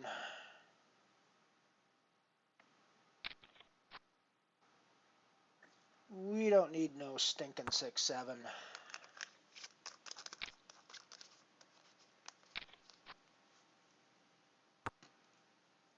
If 6-7 didn't look awful already, it looks even more awful on that flop, that turn, and that river. Especially when, yes, we did have the 6 of clubs, so I mean, technically we do end up with a flush there, but it's not exactly the sort of flush you're going to write home about. And if you do, and your mom knows anything about poker, she's going to go, "You're an idiot for getting so excited about it."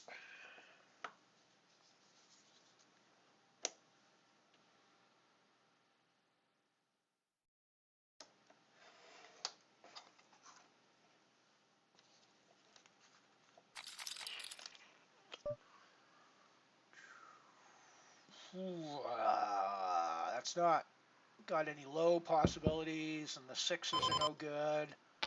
Yeah, no, not with my chip stack.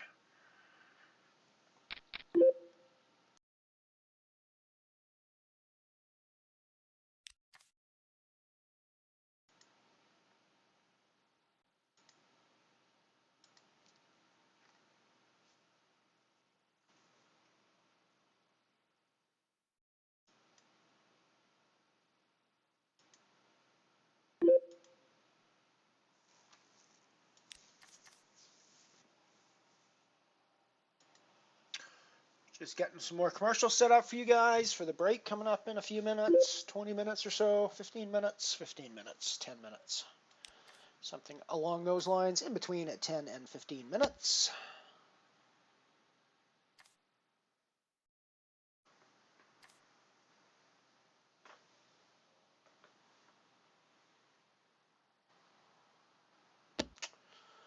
Alrighty, I think we're getting involved with Ace 356 on Omaha High Low. This might be another hand where we say we're going to live or die on this hand.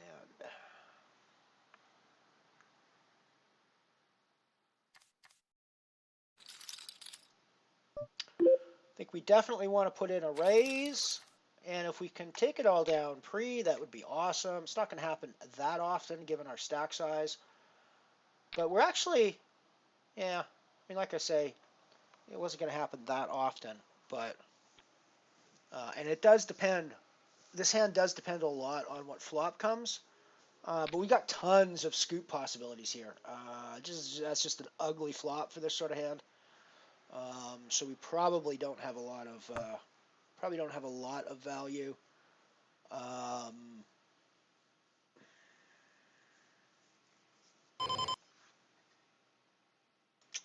gonna check this. Probably not calling a bet. I think it's gonna check around. So I'm now drawing to the nut low. So we're not in a terrible spot at this point.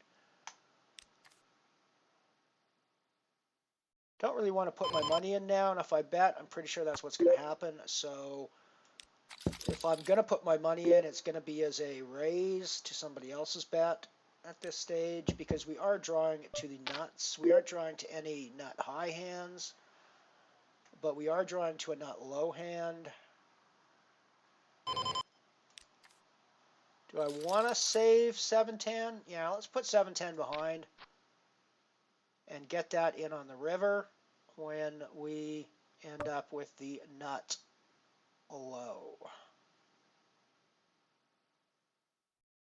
Yeah, let's get that in now. Let's not try to rely on somebody else to put it in.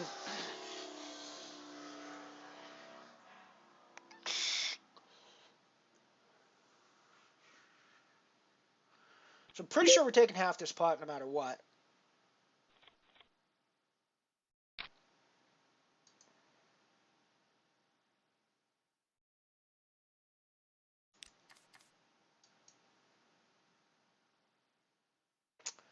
I'm 6 away from the money in the singularity, but we are the lowest chip stack, which is a very common position for us in these singularities. Which is one of the reasons why I think I'm playing it a little scared, because I'm not willing to, because I tend to blind down into the bottom stacks rather than actually playing my chips.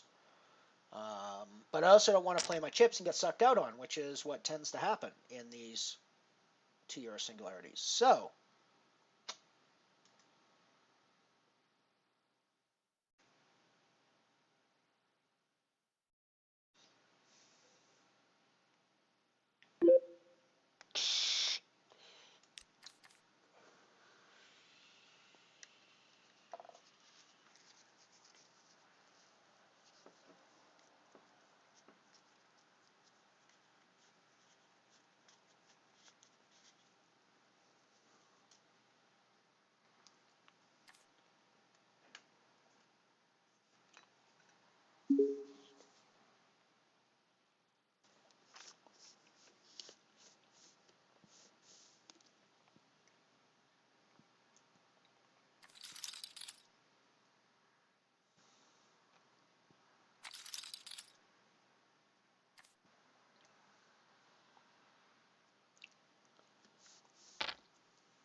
Stop the confusion. Stop the confusion. Everybody wants to get into the act with Kellogg's Variety Pack. Buster wants the cornflakes. Pop wants a pep. Mama loves the Raisin Bran. Mama is hip. Sister loves Rice Krispies. And there's Uncle Jack. He loves Kellogg's shredded wheat. Kellogg's makes it fun to eat. Breakfast with Variety Pack. Okay, folks, there's your favorite individual box of cereal, fresh from Kellogg's Variety Pack, untouched by human hands, except your own. That don't mean you gotta eat with 'em. Each individual box comes to your FOD, fresh on delivery from Battle Creek, right to your own dish. Yeah, everybody wants to get into the act with Kellogg's Variety Pack. Yes, sir, Kellogg's Variety Pack.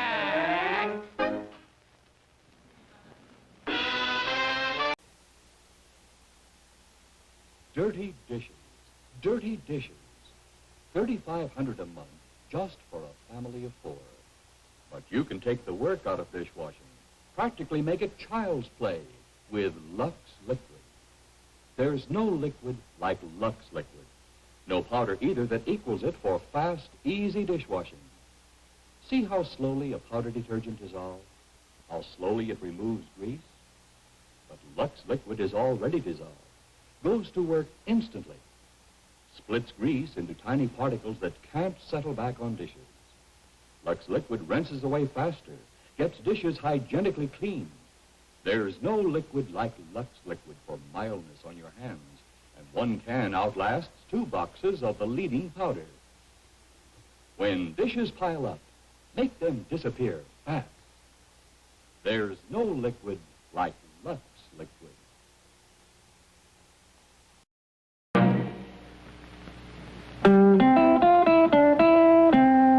In several western towns, children rarely got tooth decay. Why?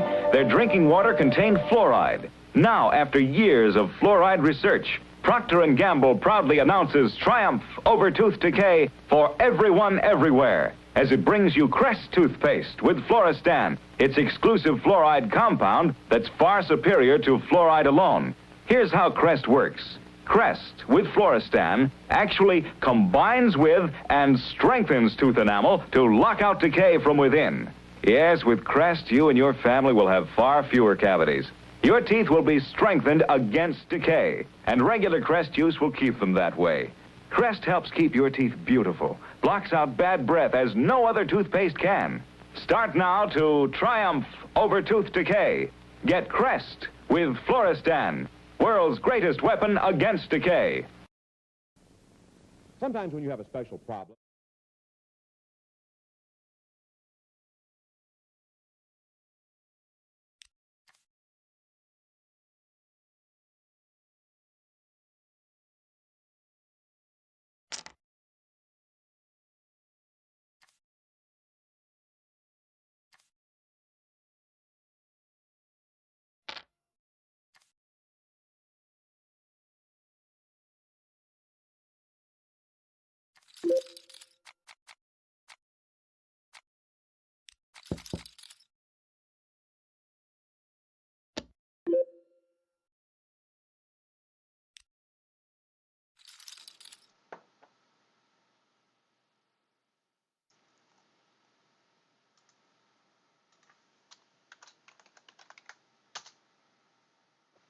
Fish Streamer was muted. However, Fish Streamer is no longer muted. We have the Dwarf Star Bounty Nano that we just started up.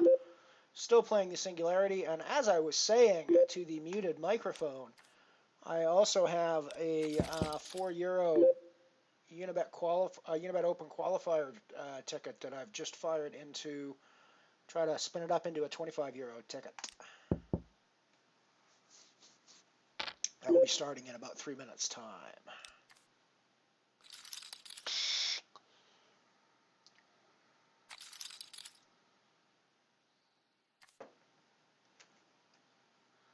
Yep, a little Jimmy Durante.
Not going to play the Queen 9.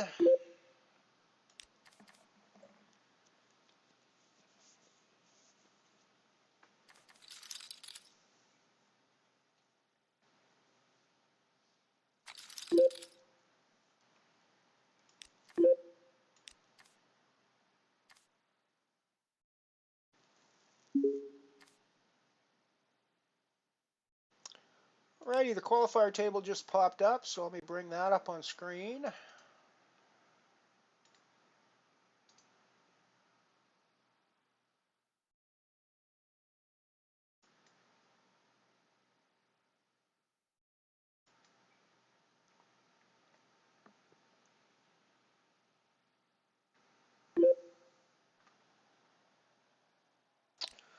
We are all in.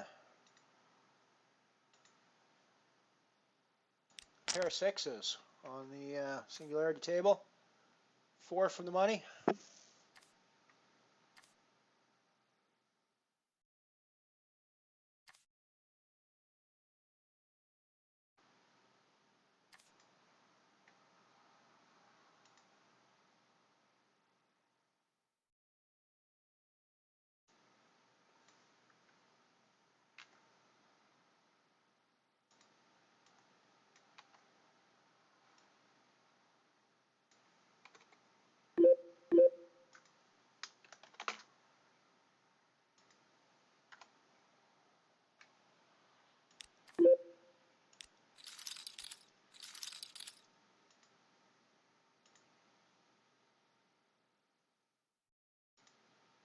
Alrighty, we got, oh, it's not a $42, not a 42 euro buy-in.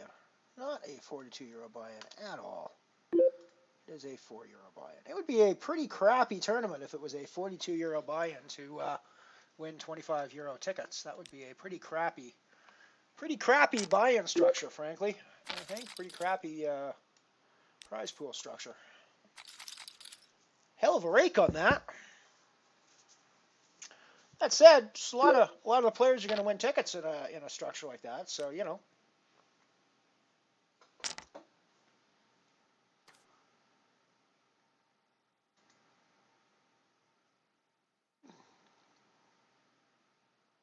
So there are 2 tickets to give away in this one. And that is likely all there will be to give away. Although actually, we might actually not be that far off of getting another tick or getting a little bit more money in here, because we might have. There's 10 people would be like 40 euros. Of course, less because there's a rake on it.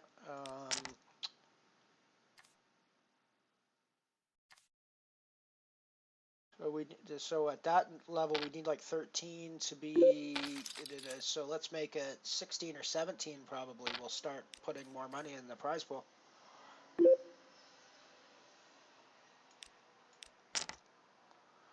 think I'm going to play my top pretty, or not top, but my top pair jack kicker pretty aggressively here.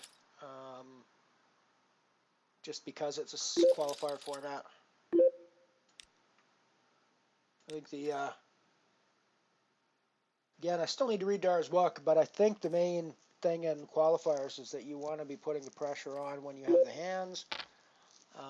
And if you're going to be playing, play them hard and aggressively, but for the most part, just stay out of the way.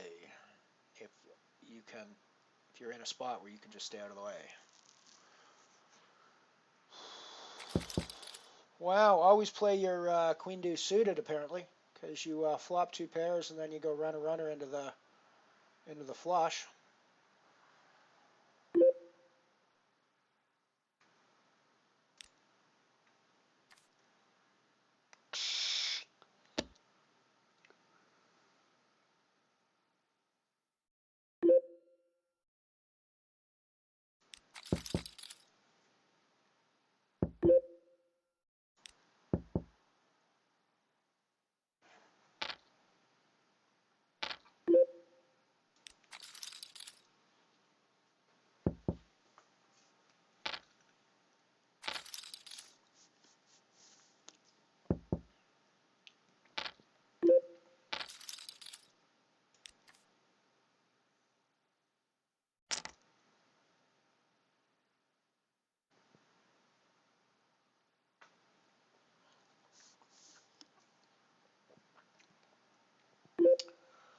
These are still pretty dire for us on the singularity table.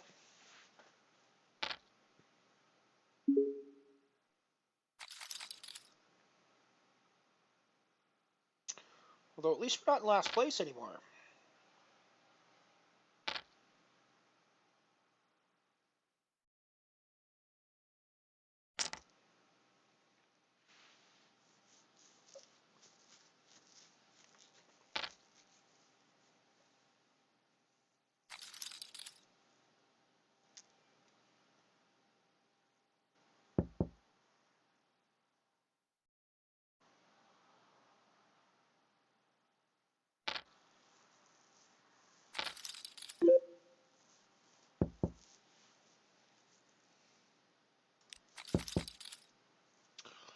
Oh, I think that's a nice flop for our hand. You know, obviously Queen 10 just has us crushed, but pretty happy with the way that all worked out for us.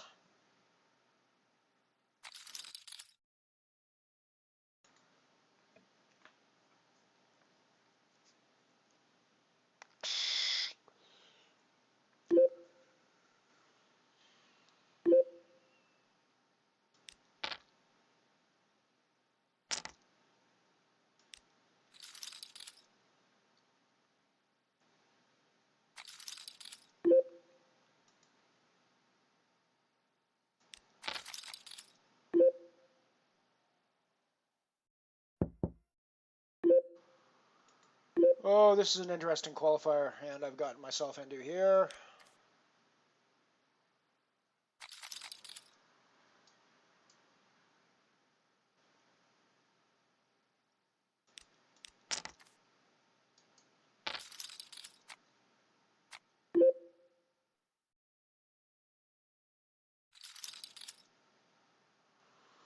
And we're done in the qualifier because we played extra, and we're not going to do that because we don't have another ticket left, so we're not going to rebuy.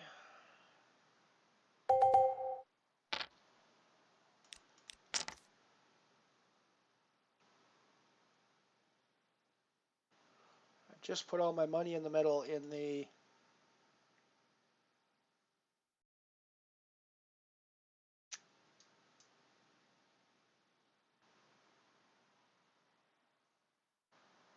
nice, we get there. We get there. Righty, so we've actually got a cashing stack in the singularity now. We might actually put some money in the bank from one of these damn singularities after a couple of nice little hands for us there. In fact, we got the third biggest stack in the tournament now.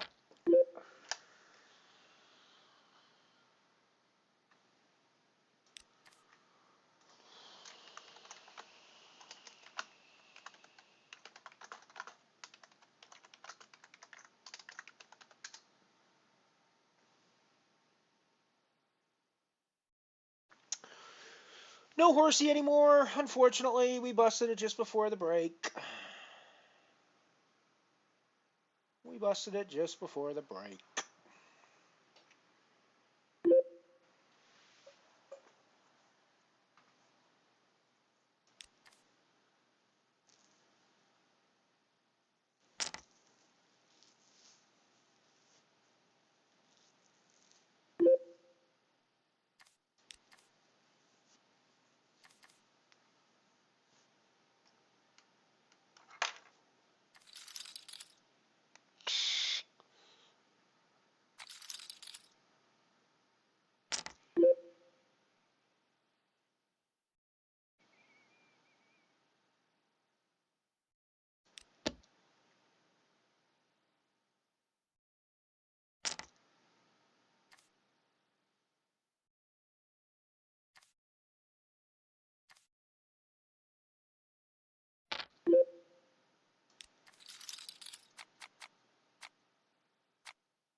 We are hand for hand for the final table and for the money bubble in the singularity now, as you just saw.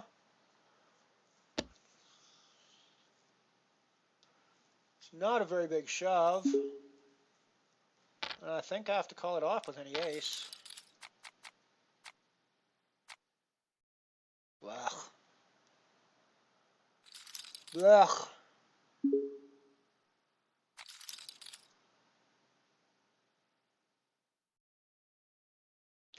I mean, I don't get tilted when hands like that happen because it's like a 50-50 race. It's, you know, it's like maybe 55-45 or 60-40 or, but it's not, I mean, it's not that close, and or it's not that far apart.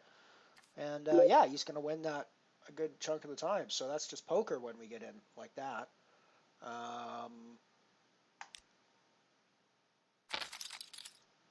So I mean, I don't know. I don't get tilted. It's when they call off my 4x raise with their, you know, 6-9 of clubs and then just fucking get there. That annoys the crap out of me.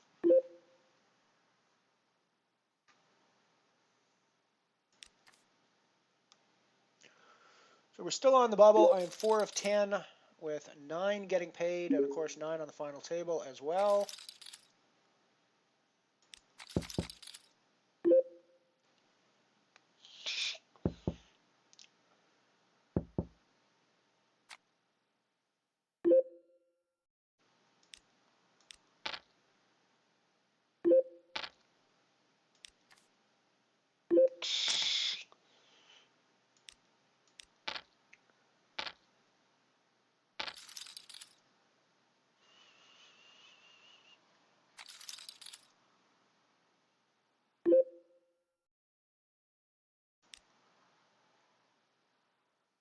Now, Caruso's one of those guys that just plays like fucking any hand and always gets there. It's very annoying to play against people like that. Nice, Mikey. Go for it. Take it down.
I'm all in on the bubble with 9s. We get it through, fortunately.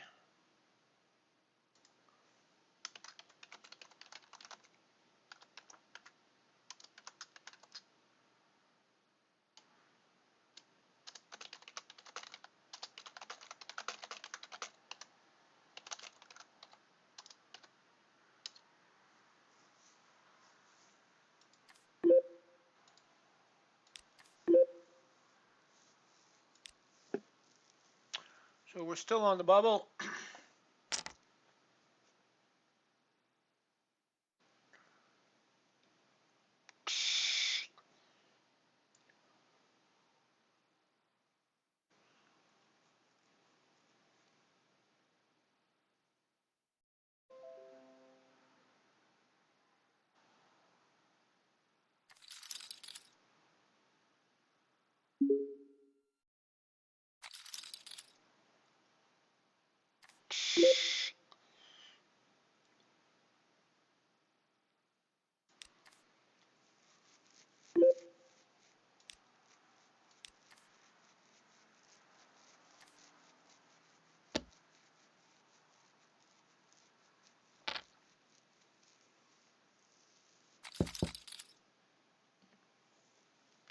So just 2 games on at the moment. We got the Dwarf Star Bounty Nano and the 2-Euro Singularity where we're on the bubble. Money and final table.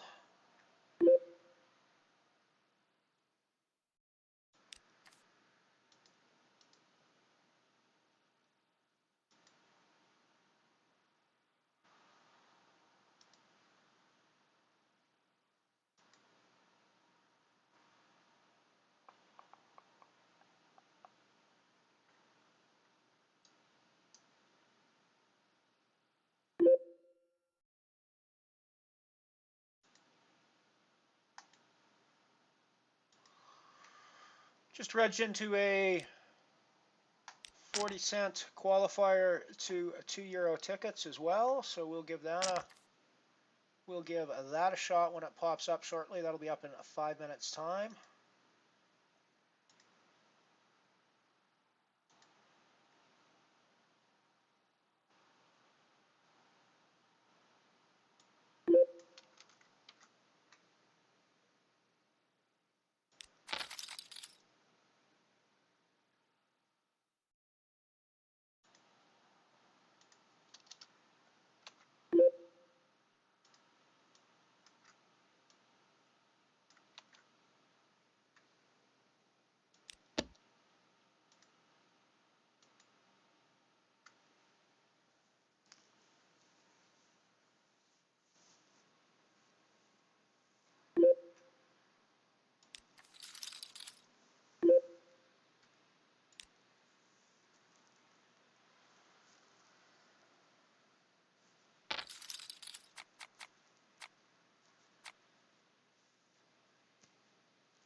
We are final table in the money, guaranteed 319 in the 2-Euro Singularity at least. So we've notched up at least one more cash in our 2-Euro Singularities. 28 up top, so that'd be kind of nice. 28.74 in total up top. That would be a pretty nice payday for us. Would not complain.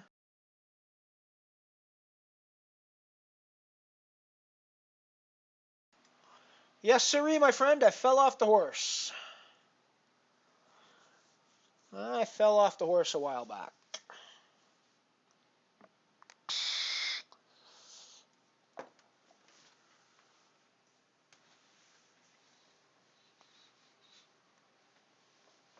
I did mount a bit of a comeback after I lost that big pot and was left with a tiny amount, but wasn't quite able to put it together again.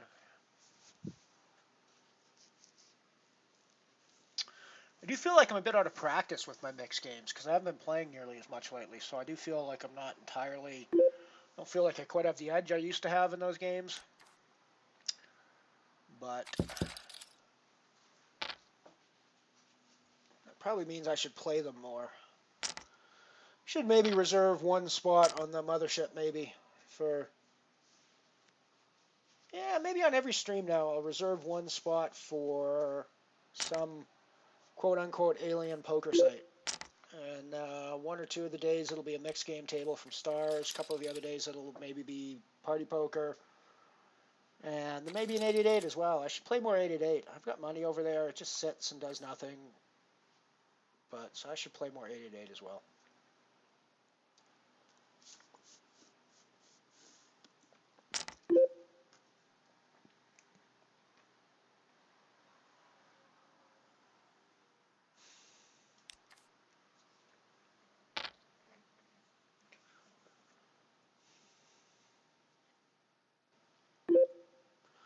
So yeah, 7 of 9 in the Singularity now. Guaranteed 319, but we're looking at that top prize. Everything goes up from here, so it's 383 for 8th, 479 for 7th. That's the current spot we're sitting in. 6th gets 575, then 767. 1054 for 4th, 1437 for 3rd, 2012 for 2nd, and 2874 for 1st.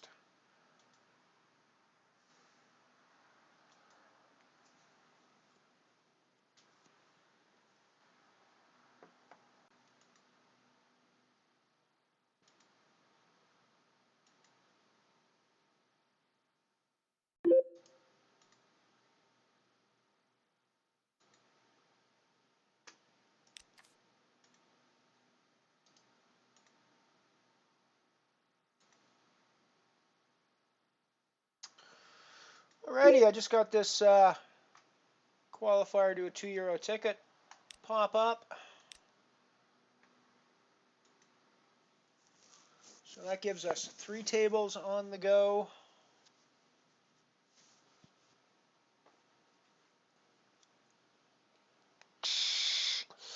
Need to put that in my bankroll calculator.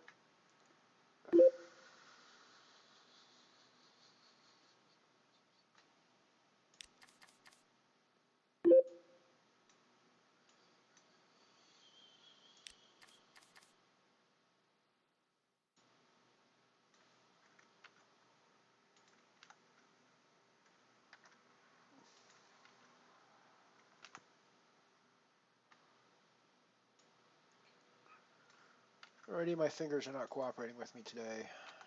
There we go. Finally got that put in. Alrighty, so Nano Comet we busted. Singularity we're still playing in. Oh, I didn't add the Dwarf Star bounty either, so let's put that in.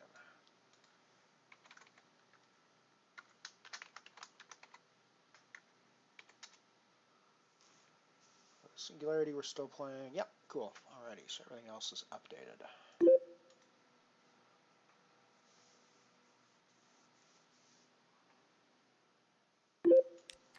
So looks like we're guaranteed to come pretty close to making a cash, or to making a profit for the day after this. Even if we were to bust in 9th, we would get just under a profit for the day. With our previous booty that we took in the Falling Star.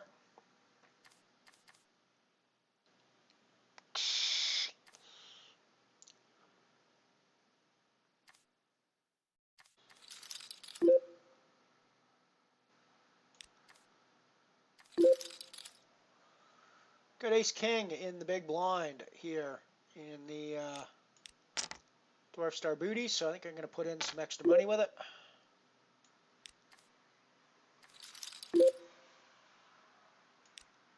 C-bet that flop.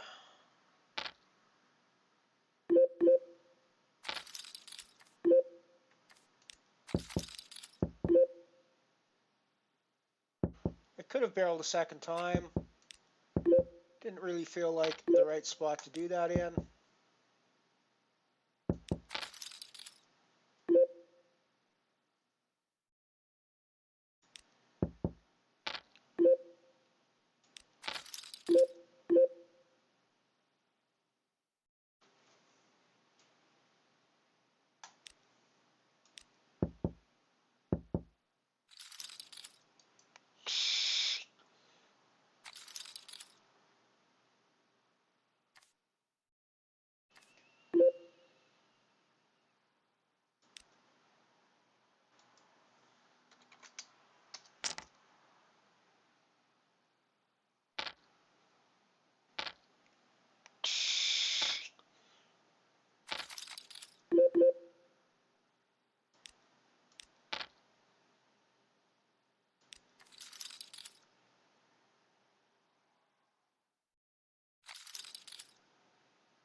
I should have checked and let Crusoe bet into me. Calling this off 1,000% of the time.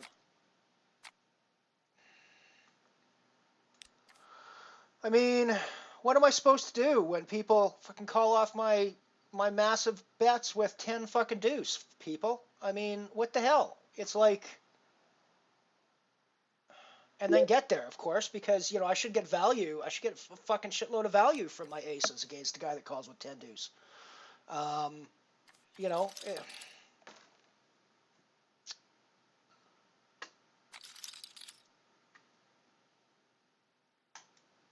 I just don't get what I'm supposed to be doing there instead. Just don't get it. Alrighty, I'm going to wind the stream down with these final 2 games.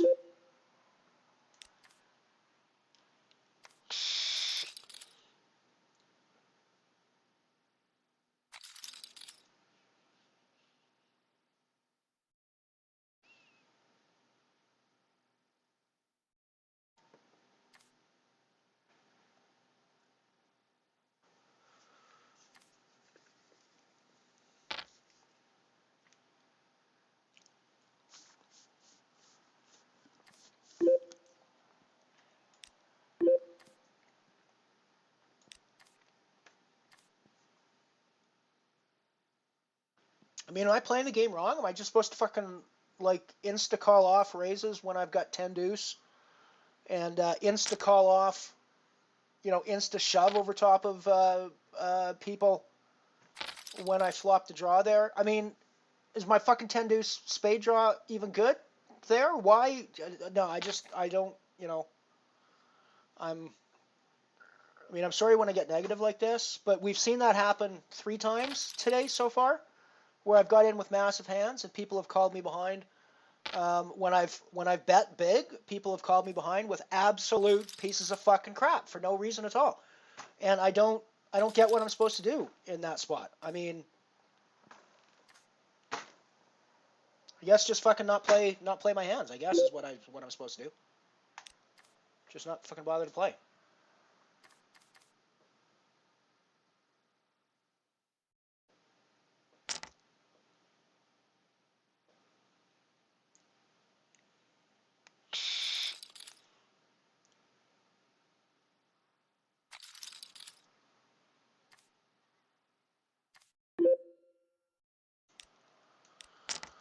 We're all in the singularity with 8s.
Come on, Torrenson, call him off.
Putting a raise on the qualifier table.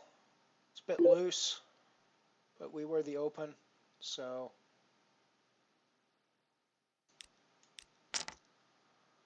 And I've shoved blind on blind and got through in the singularity.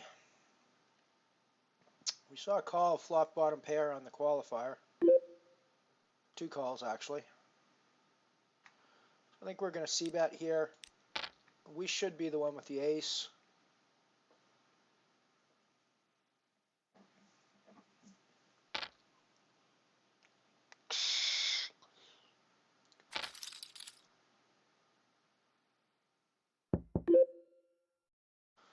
So we'll check behind for pot control here. See what Dejana does.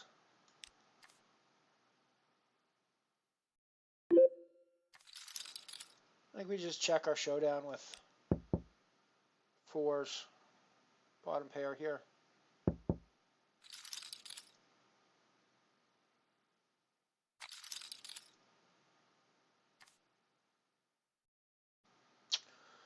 getting it all in and the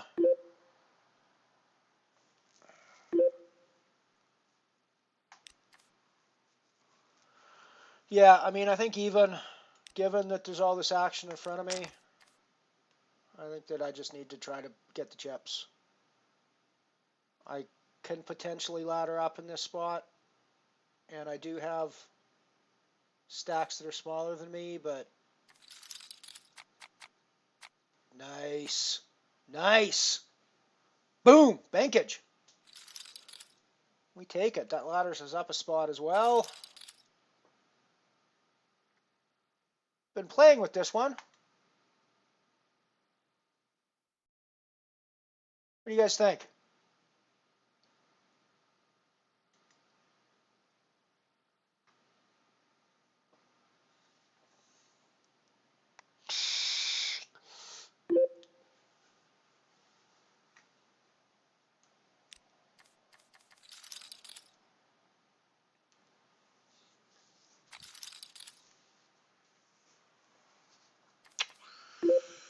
Pair of kings.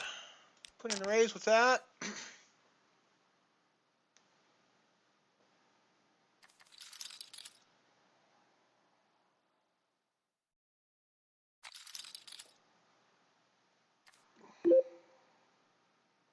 And a raise with ace king.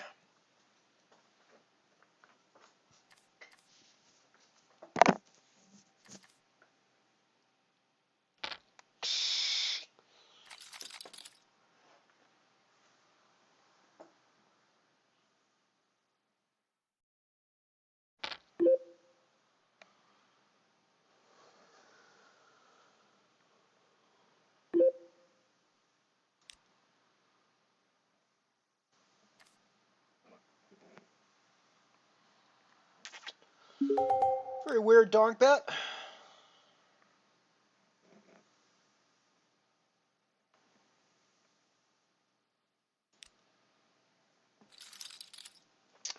Very weird donk bet, but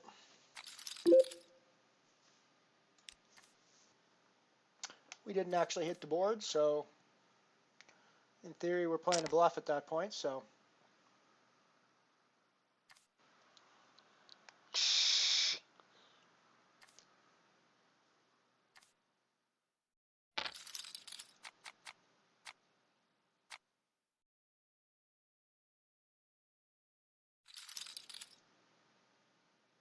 Alrighty, down to 7 players remaining now.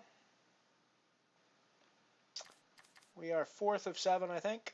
Yeah, 479 guaranteed. We're definitely going to profit on the day.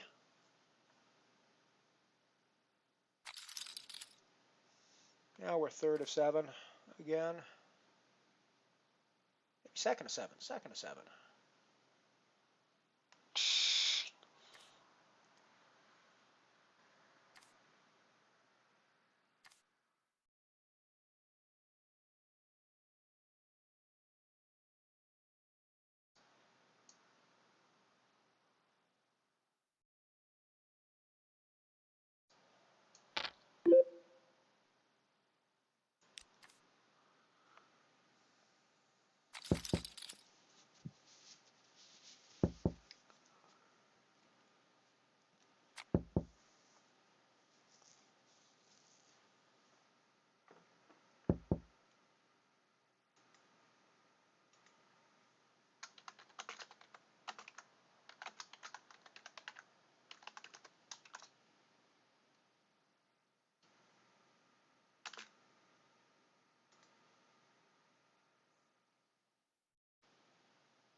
Still got that qualifier game going in the background.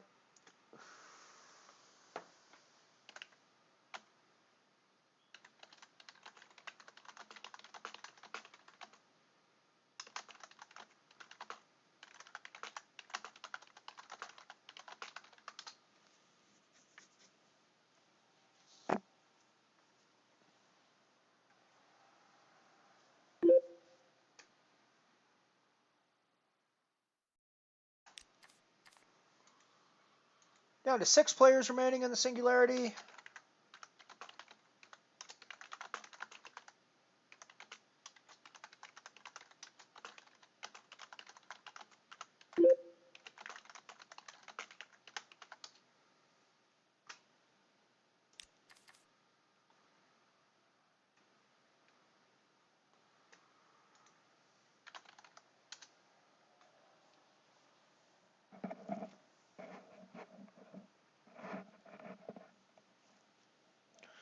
So we're up to 575 for our guarantee now.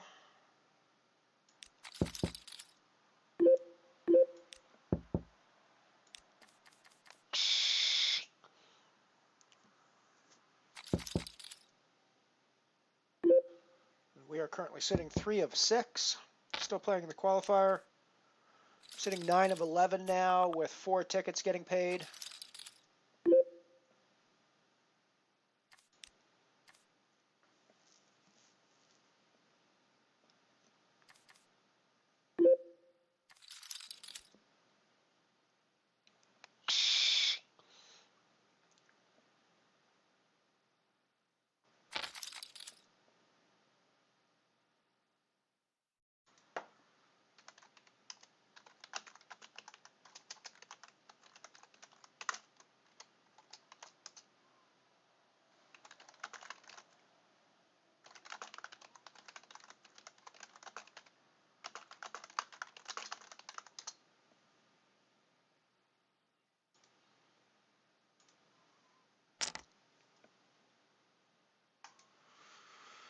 We'll let these guys fight it out amongst themselves, I think.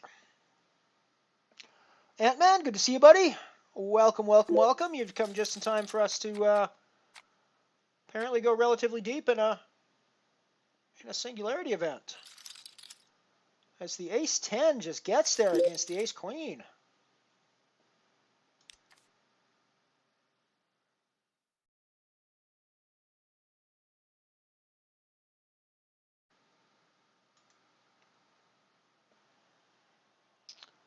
Yeah, I'm not 100%. I'm not 100% happy with it either, Mike. It's still a work in progress, 100%. But if I get another chance to use it today, I will maybe give it a shot.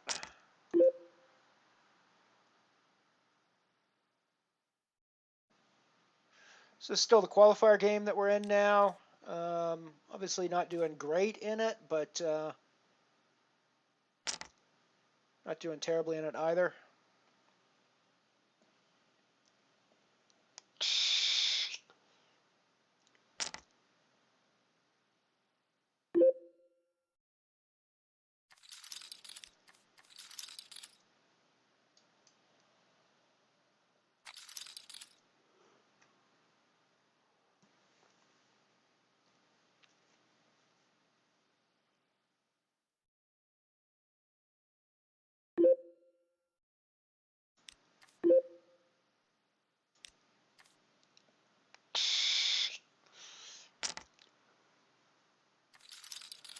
Oh, we're down to 5 remaining, so 767 guaranteed now. We are 4 of 5. Just hauling behind us. No, actually, we're 3 of 5 now because we're going to be. Are we going to? No, we're not going to be ahead of Gold Digger because we go into the blinds next as well. So it wouldn't have mattered whether they won that or not.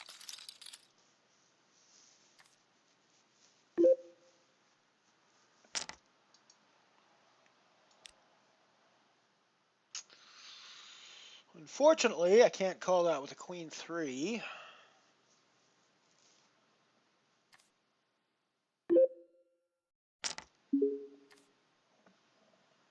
Come on, Mr. Tom Torrenson. Hopefully you are going to take Holland out. Blah. Oh well. So we are now in last place again. 5 of 5. After everybody else doubles.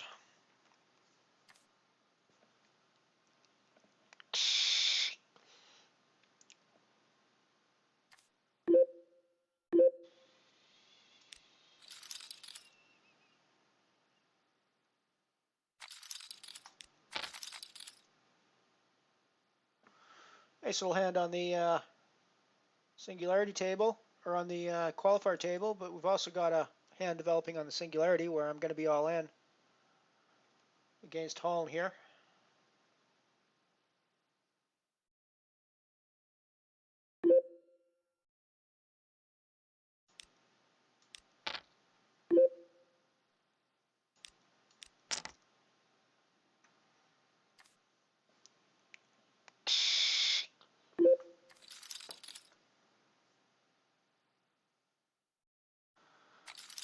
Back to the qualifier table where I'm going to put all of our money in with our 2 pairs.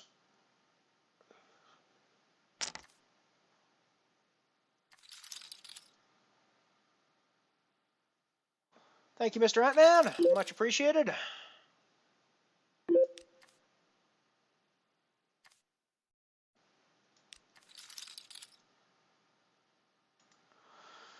We just got a nice double up there. Well, not double up, but we picked up a nice pot and put ourselves ahead of Holland again. Just barely, though.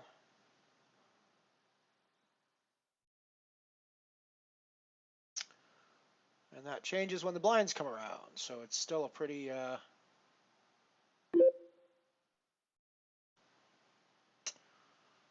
think we're putting it in with our Jack-10 on the blind on blind.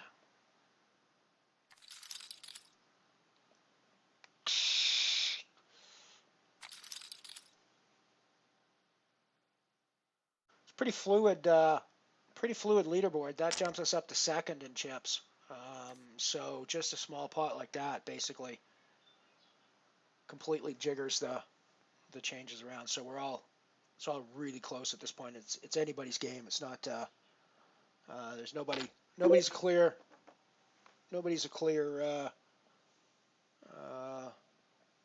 favorite. Nobody's a clear dog at this point. We're all pretty much in there. And it's going to be whoever gets the hands and whoever plays the best with what they get that does it. So I think this is probably not DOT. It's probably not DTO Star Theory Optimal, but I think we're doing it anyways.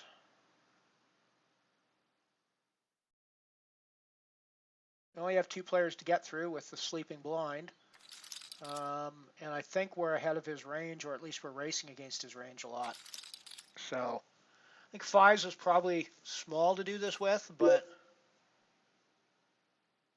wow. We're just crushing his range apparently with our 5s, so that's nice. That gives us a nice stack to play with and sit on in the qualifier.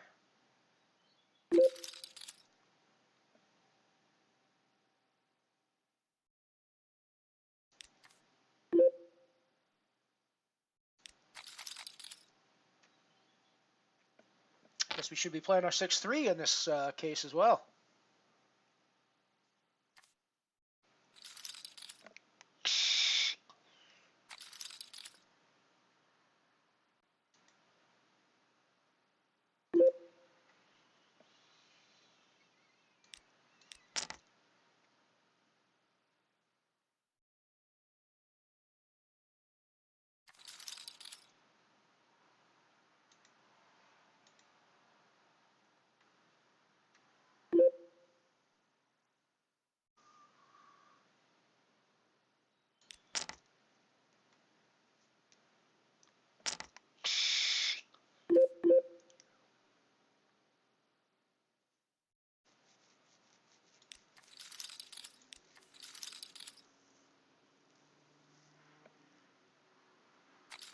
Down to the final table of the qualifier.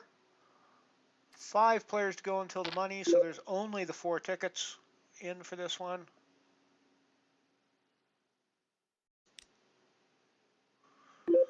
We're back to 4th and 5th in the qualifier, or in the singularity, I mean.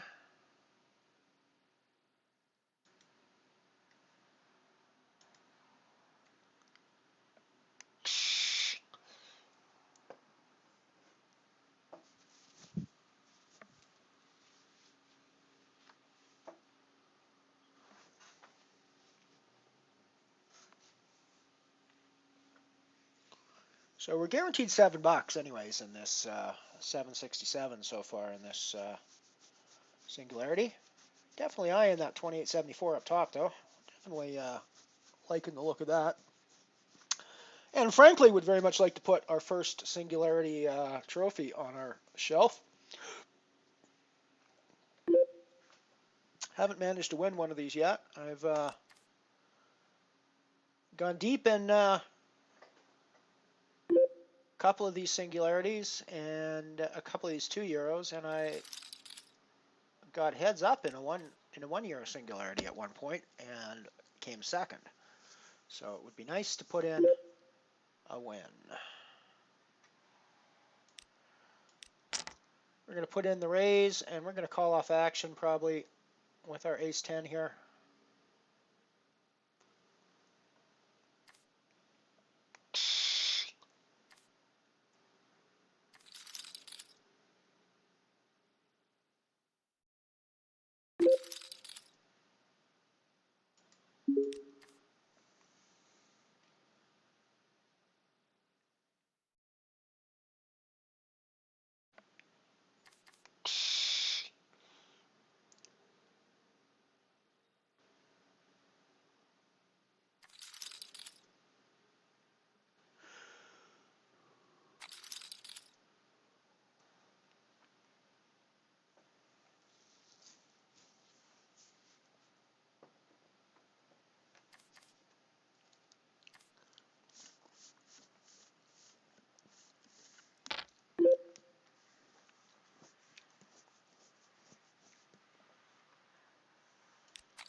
We flopped a flush draw, so I don't think we're going anywhere.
Puts us in the chip lead.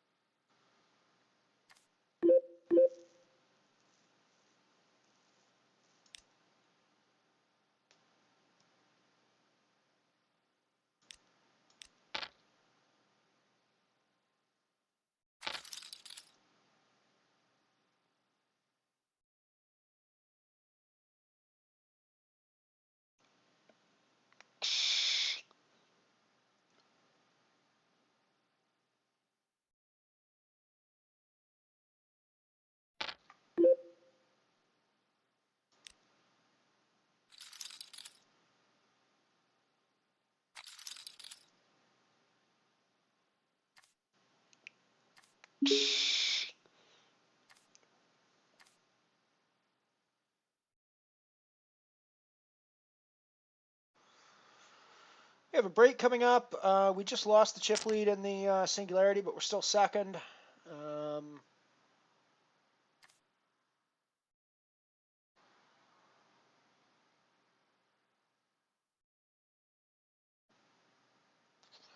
guess we're probably not calling off here in the qualifier either. So I guess I'll just do that and send you guys off to the break. I'll be back in a few short minutes.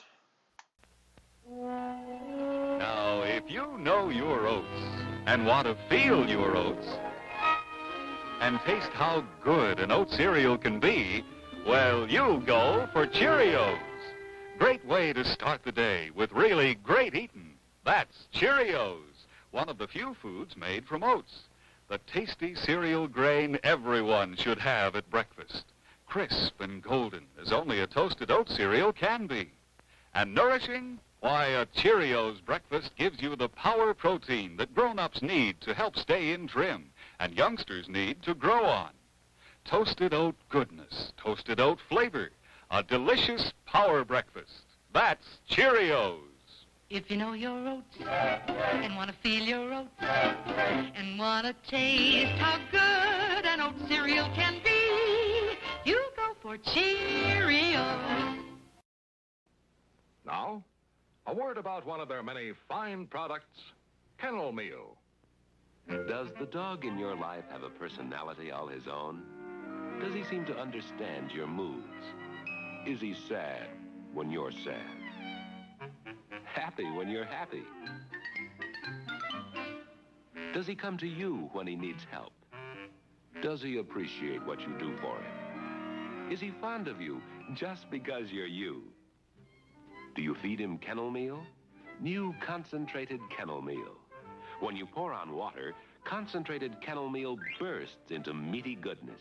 Looks like ground beef. For meat red Kennel Meal is real meat meal with meat aroma, meat flavor. Come and get it. Get protein and energy in every bite. The concentrated goodness of Kennel Meal. And what about the dog in your life? Is he as healthy and happy as you can make him? Do you feed him Kennel Meal? New concentrated Kennel Meal?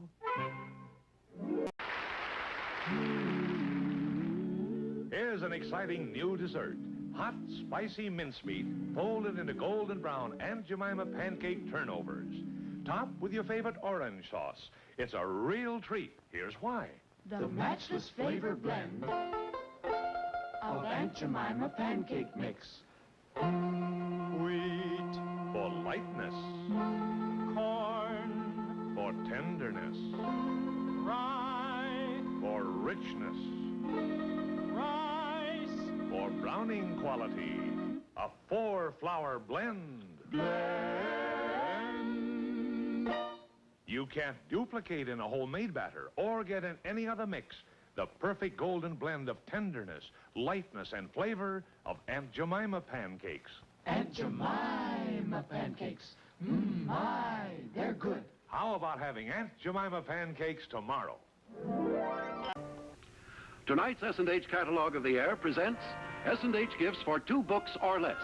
Of course, you know that you can get everything from color television to motorboats with S&H green stamps. But now, well, just look at this. Over 400 top-quality S&H gifts you can get with 2 books or less of S&H green stamps. 2 book gifts like this electric corn popper. And here's more.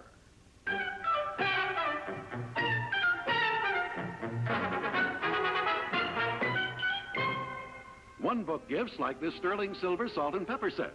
And here's more.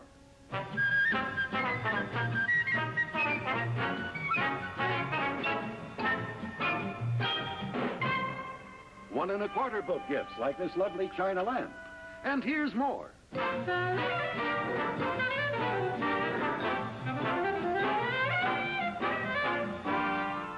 This child's rocking chair for just 1.5 books.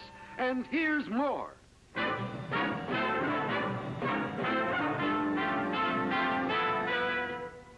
Yes, whether you redeem 2 books or 20 books of S&H green stamps, you get a selection of exclusive gifts, top-quality name brand gifts, and more gift value because S&H green stamps are America's most valuable stamps.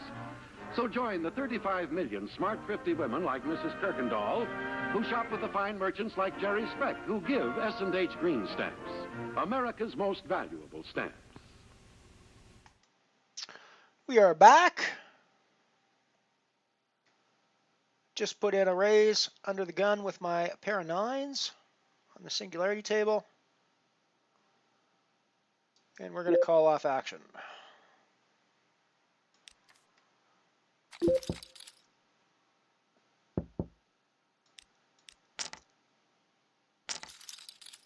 Of course we're just up against the aces.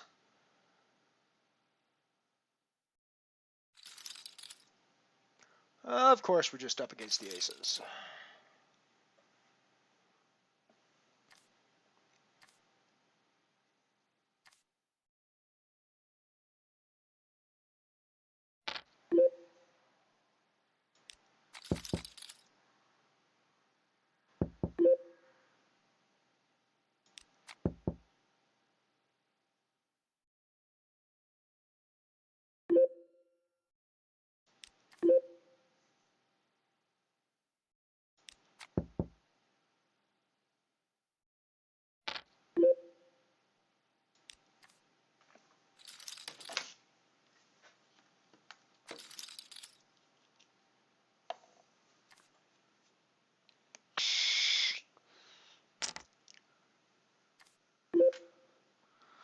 Well, I would have shoved my ace-8 if it folded to me, but I don't think I'm calling off with it.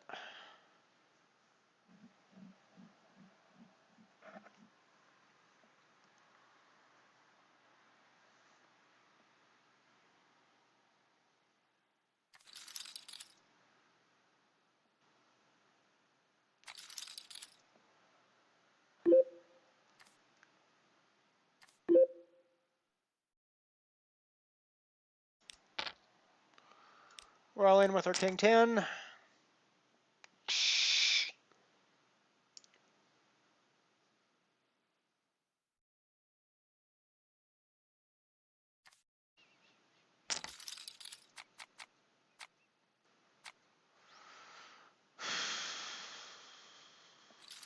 We just get snap called by the ace-4.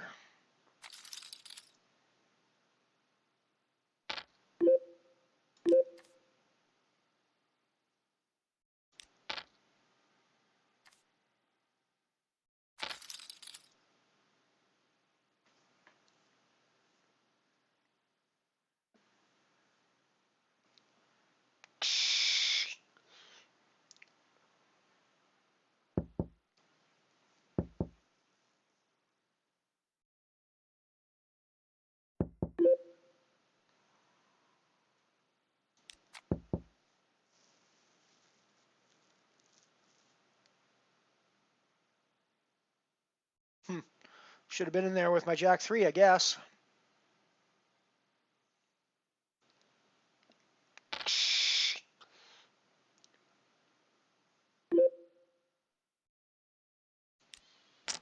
I'd rather be in there with my ace-jack, although it probably loses.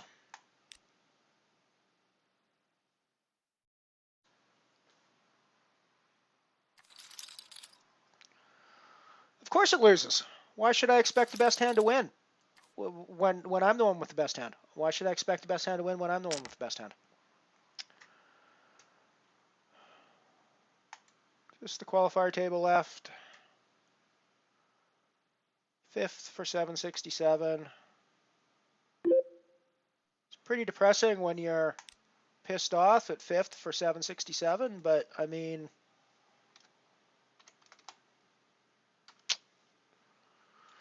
oh well, what are you going to do? At least you got a profit on the day anyways. Still got the singularity rolling.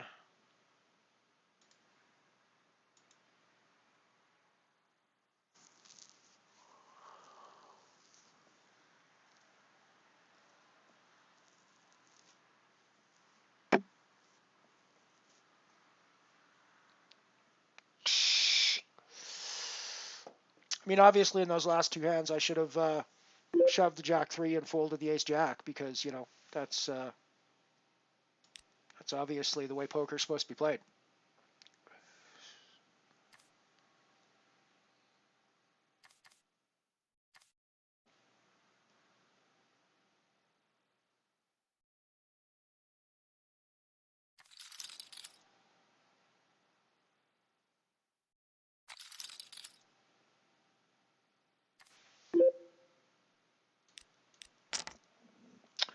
I know that's a loose shove from this early of a position. I'm actually specifically targeting this big blind.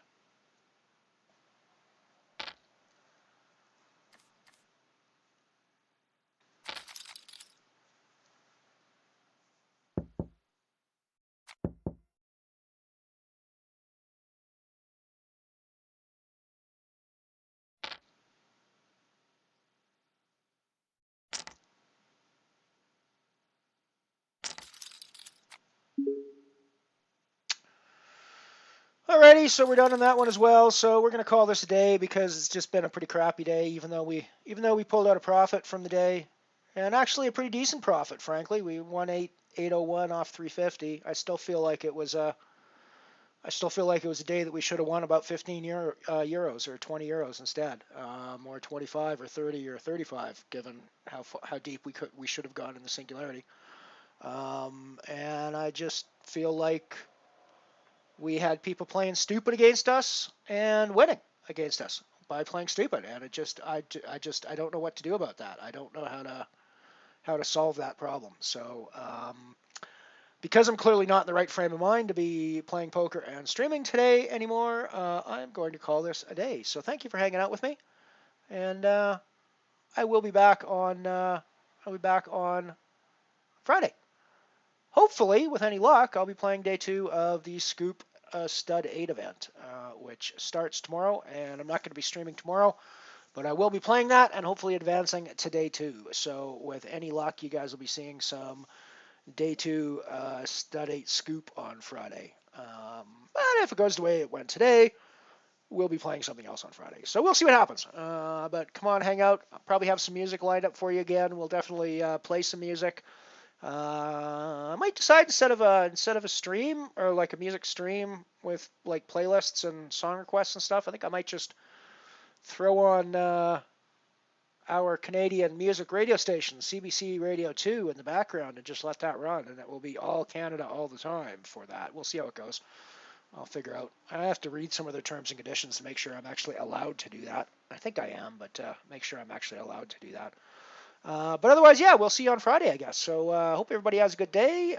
Sorry I didn't do a little better today, but again, it's weird. I mean, I'm upset about the fact that I got 128% ROI on the day, and that's a really weird spot for me to be in, which is another reason why I think I should just go off the stream, because I should be really happy about the way my day went, and I'm frankly not really happy about the way my day went. So that tells me that I'm probably not in the right frame of mind to be playing poker at the moment. So thank you all for hanging out with me. I do appreciate your company all the time, even when I'm being a bit of a Debbie Downer, which I was and am so far today. But thank you once again for hanging out with me, and I'm gonna bring this puppy in for a landing. We'll see you on Friday. Elron out.